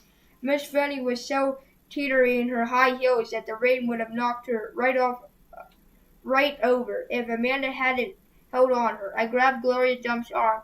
I'm all right, she said, but she put her hand on my arm and she held on to me tight. I looked around the garden before we left. All the crepe paper was melted and the candles were going out, and then I saw Otis. He was standing there by his jar of pickles, looking down at his feet. Otis, I hollered at him, over the rain. Come on, we're going inside. When we got into the kitchen, Amanda and Miss Franny were laughing and shaking themselves like dogs. What a downpour, said Miss Franny. Wasn't that something? That came right out of nowhere, said the preacher. Woo-hee, said Gloria. Dog, squeaked Gertrude. Dog! Gertrude. Squeak, squawk, Gertrude. I looked at her. She was sitting on the porch. She was sitting on the kitchen table. The thunder was really booming and cracking. Oh no, I said. I looked around the kitchen. Don't worry, said Sweetie Pie. I saved them dog pictures. I've got them right here. She waved her wad of magazine pages. Uh-oh. Here we go, guys. Where's Winn, Dixie? I shouted. I forgot about him. I was just thinking about the party, and I forgot about Winn, Dixie. I forgot about protecting him from the thunder. Now, Opal, the preacher said, he's probably right out in the yard, hiding underneath the chair. Come on. You and I will go look. Hold on, said Gloria Dump. Let me go with you. I got a flashlight and some umbrellas, but I didn't want to wait. I went running out into the yard. I looked under the chairs and around the bushes and trees. I called his name real loud. I felt like crying. It was my fault. I was supposed to hold onto him, and I forgot. Oh boy, I heard the preacher call. I looked up. He was standing on the porch with Gloria and Dunlop and Stevie Dewberry were standing there too. You guessed her here, the preacher said. I don't care, I hollered. Come on up here, Gloria Dump said. Her voice all hard and serious. She shouted, her flashlight out at me. I walked up onto the porch and she handed me the flashlight. "Tell the boys, hey," she said, tell them you were glad they came and that you would be right back just as soon as you find your dog." "Hey," I said, "thank you for coming. I just got to find Winn-Dixie and then I'll be right back." Stevie stared at me with his mouth wide open. "You want me to help?" Dunlop said. I shook my head. I tried not to cry. Come here, child," Gloria Dump said. She reached for me and pulled me closer to her and whispered in my ear, "There ain't no way you can hold on to something that wants you to go. You understand? You can only love what you got while you got it." She squeezed me hard. "Good luck now," she called, as me and the preacher stepped off the porch and out into the rain. "Good luck," Miss Granny called from the kitchen. "That dog ain't lost," I heard Sweetie Pie holler to someone inside. "That dog's too smart to get lost." I turned around and looked back, and the last thing I saw on the porch, light shining on Dunlop's dewberry bald head, it made me sad. Him standing on Gloria's porch, his bald head glowing. Dunlop saw me looking, and he raised up his hand and waved to me. I didn't wave back. I didn't even understand this dang chapter. How long is chapter 24? I know she lost her dog, but I couldn't understand it for a while. I still can't.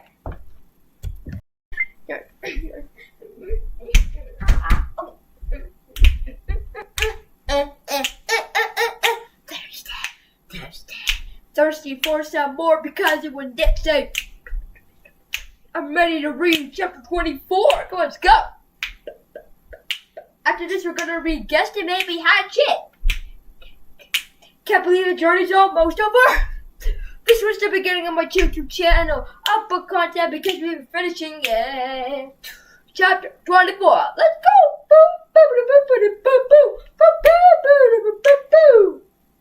Hey guys, it's Adam Reads, aka Adam Ernest, back with you another installment of Adam Reads. This is chapter 24.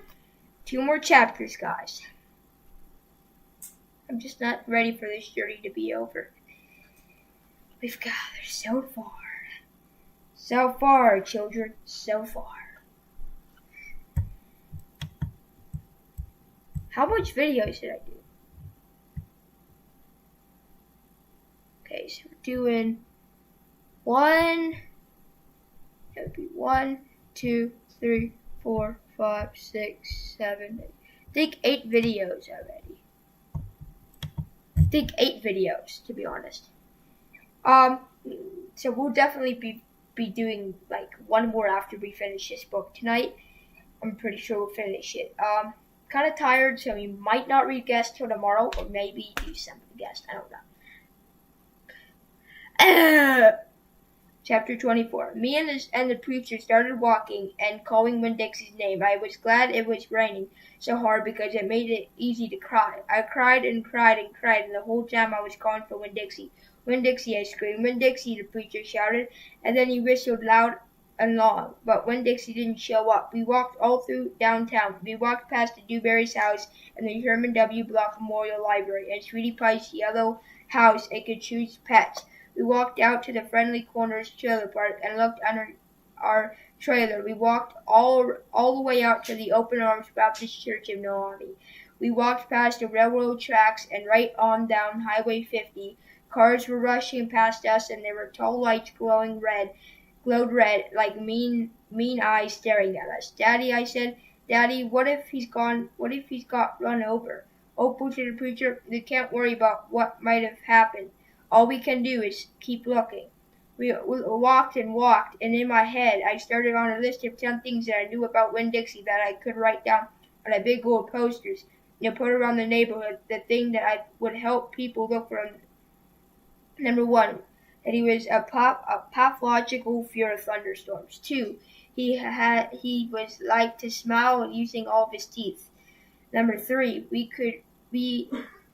could run fast. Number 4 was that he snored. Number 5 was that he could have catch mice without squishing them to death. Number 6, he liked to meet people. Number 7, he liked to eat peanut butter.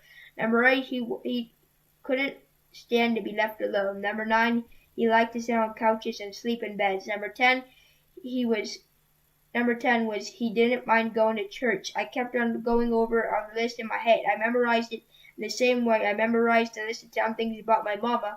I memorized it so if I didn't find him, I would have found some part of him to hold on to. But all at the same time, I thought of, this is going to make me cry. The thing I never thought of before, and that was the 10 list of things I couldn't even begin to show somebody the real Winn Dixie. Just like the list of 10 things that couldn't ever get me to know about my mama.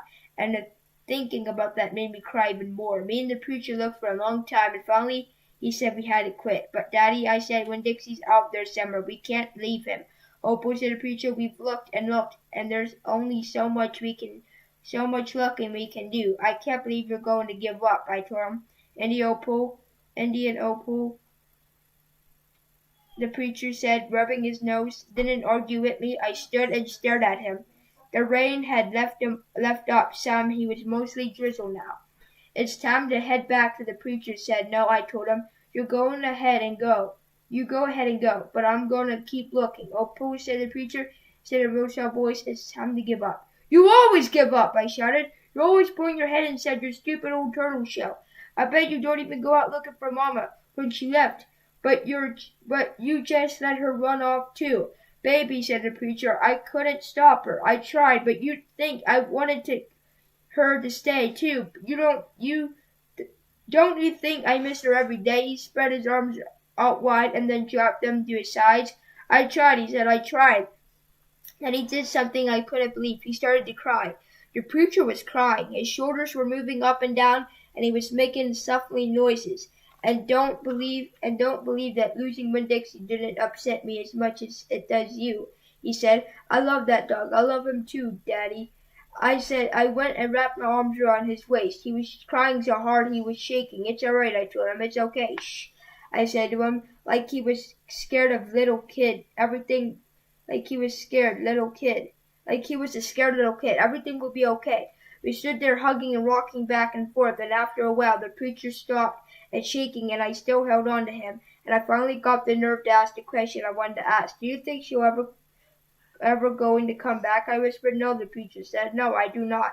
I've hoped and prayed all and dreamed about it for years, but I don't think she'll ever come back. Gloria says that you can't hold on to everything that you got. You can only love what you've got.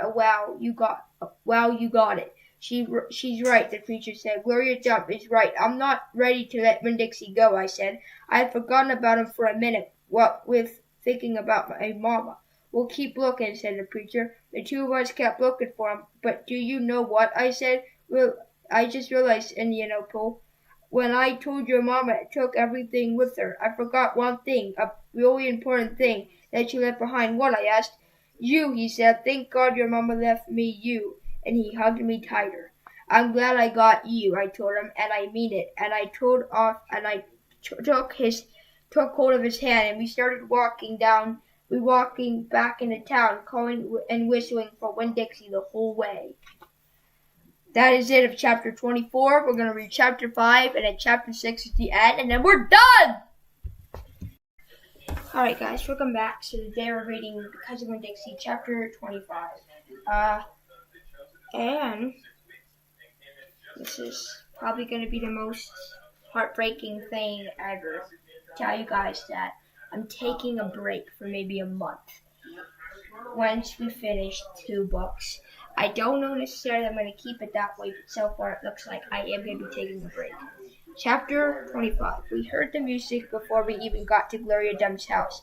We heard it almost a block away. It was a guitar playing and singing and clapping. I wonder what's going on, my father said. We walked up Gloria's sidewalk and around back through her yard and into her kitchen. What we saw was Otis playing his guitar and Miss Fanny and Gloria holding Sweetie Pie in her lap. Amanda and Dunlop and Stevie were sitting on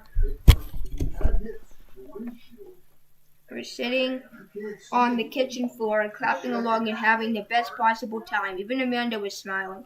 I couldn't believe they were so happy when Winn Dixie was missing. We didn't find him, I shouted at him. The music stopped, said Gloria Dump. The music stopped, and Gloria Dump looked at me and said, Child, we know you didn't find him. You didn't find him because he's right here all along. Are you kidding me? She took her cane and poked at something under her chair. "Come on out of here," she said. "There's a Snuffle and Hi. He's asleep," she said. He plump, his plump wore out. She poked around with her cane again, and Winn-Dixie stood up from underneath her chair and yawned. "Winn-Dixie!" I hollered. "Dog, dog!" Gertrude squawked. Winn-Dixie wagged his tail and showed him all his teeth and sneezed. I went pushing past everybody. I dropped to the floor and wrapped my arms around him. "Where have you been?" I asked him. He yawned again. How did you find him?" I asked. "Oh, there's a story," said Miss Friendly Gloria. "Why don't you tell it?" "Well," said Gloria Dump, "we was all just sitting around just waiting on you two, and after I convinced the Dewberry boys that I ain't no scary witch, all full of spares and potions, she ain't no witch," Stevie said. He shook his bald head and looked kind of disappointed. "Nah," said Dunlap. "She ain't.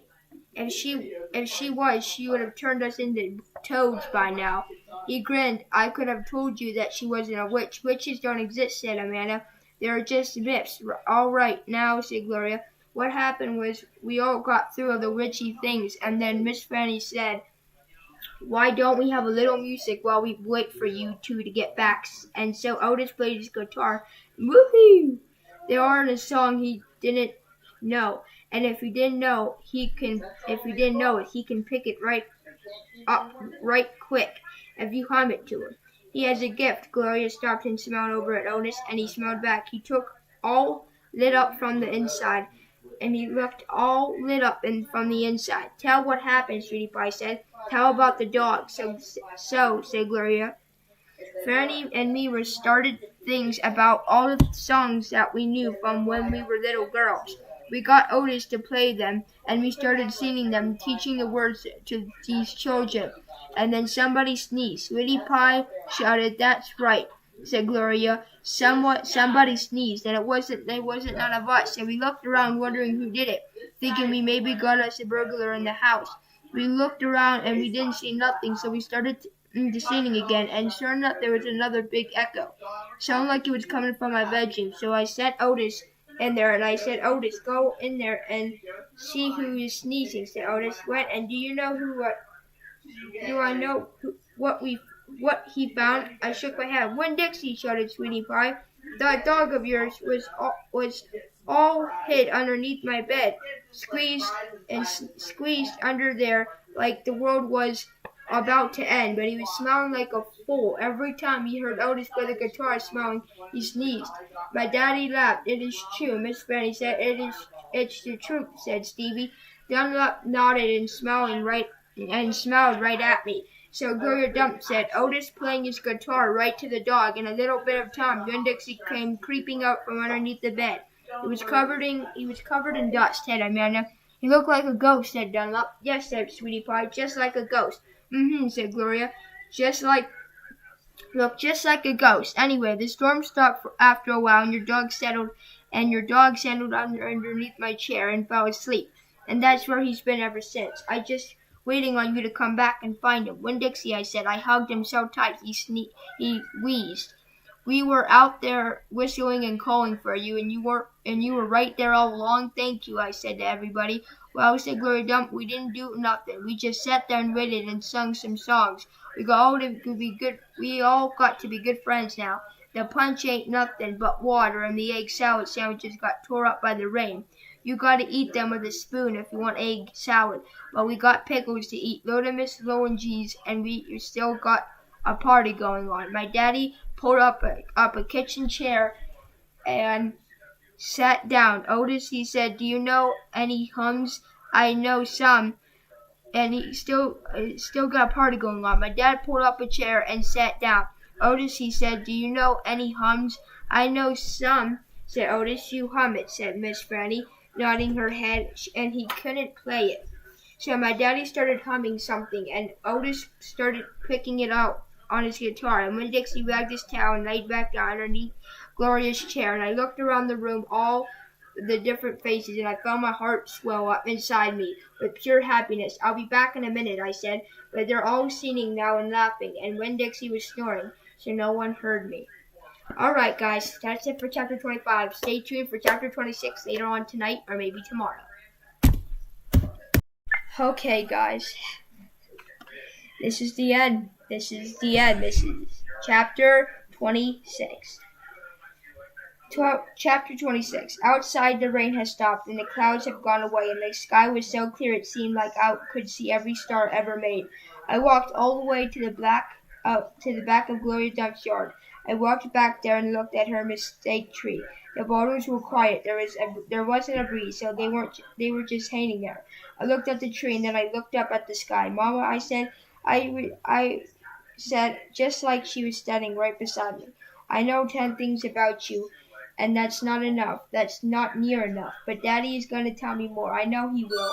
Not that he knows you're not coming, but he misses you, and I miss you. But my heart doesn't feel empty anymore. It goes all the way up. I still think about you, and I promise, but probably not as much as I did this summer. That's why I said that. That's what I said that night underneath Gloria Dump's mistake tree. And after I was done saying it, I stood up, just staring up at the sky, looking up at constellations and planets. And then I remembered my old tree that Gloria helped me plant. I hadn't looked at it for a long time. I went crawling around on my hands and knees, searching for it. And when I found it, I was surprised how much it had grown. It was still small. It still looked more like a plant than a tree, but the leaves and branches felt real strong and good and right. And I was down there on my knees when I heard a voice say, "Are you praying?" I looked up. It was Dunlop. "No," I said, "I'm not praying. I'm thinking." He crossed his arms and looked down at me. "What about?" he asked. "All kinds of different things," I said. "I'm sorry that I called you and Stevie bald-headed babies." "That's all right," he said. "Gloria told me to come out here and get you. I told you she wasn't a witch." "I knew it," he said. "I knew it all along. I was just teasing you." "Oh," I said. I looked at him close. He was just hard to see, good in the dark yard. "Aren't you ever going to stand up?" he asked. "Yeah," I said. And then he surprised me. He did something I never in a million years thought a dewberry boy would do. He held out his hands to help me up, and I let him pull me up to my feet. "I raced you back to the house," Dunlop said, and he started to run. "Okay," I shouted, "but I'm warning you, I'm fast." We ran and I beat him. I touched the corner of the Gloria Dump's house right before he did. "You shouldn't be running around in the dark," said Amanda. "Running in the dark," said Amanda. She was standing on the porch. "Look at us. You could trip over something." "Ah," Amanda said. Dunlop, he shook his head. "Oh, Amanda," I said too. And then I remembered Carson, and I felt bad for her. I went up on the porch and took hold of her hand and pulled on her. "Come on," I said. "Let's go inside." India Opal said, Daddy said when me and Amanda Dunlop walked in. "Are you here to sing some songs with us?" "Yes, sir," I said. "Only I don't know that many songs." "So I'll teach you," he said. He smiled at me real big. It was just a good thing to see. "That's right," said Gloria Dump.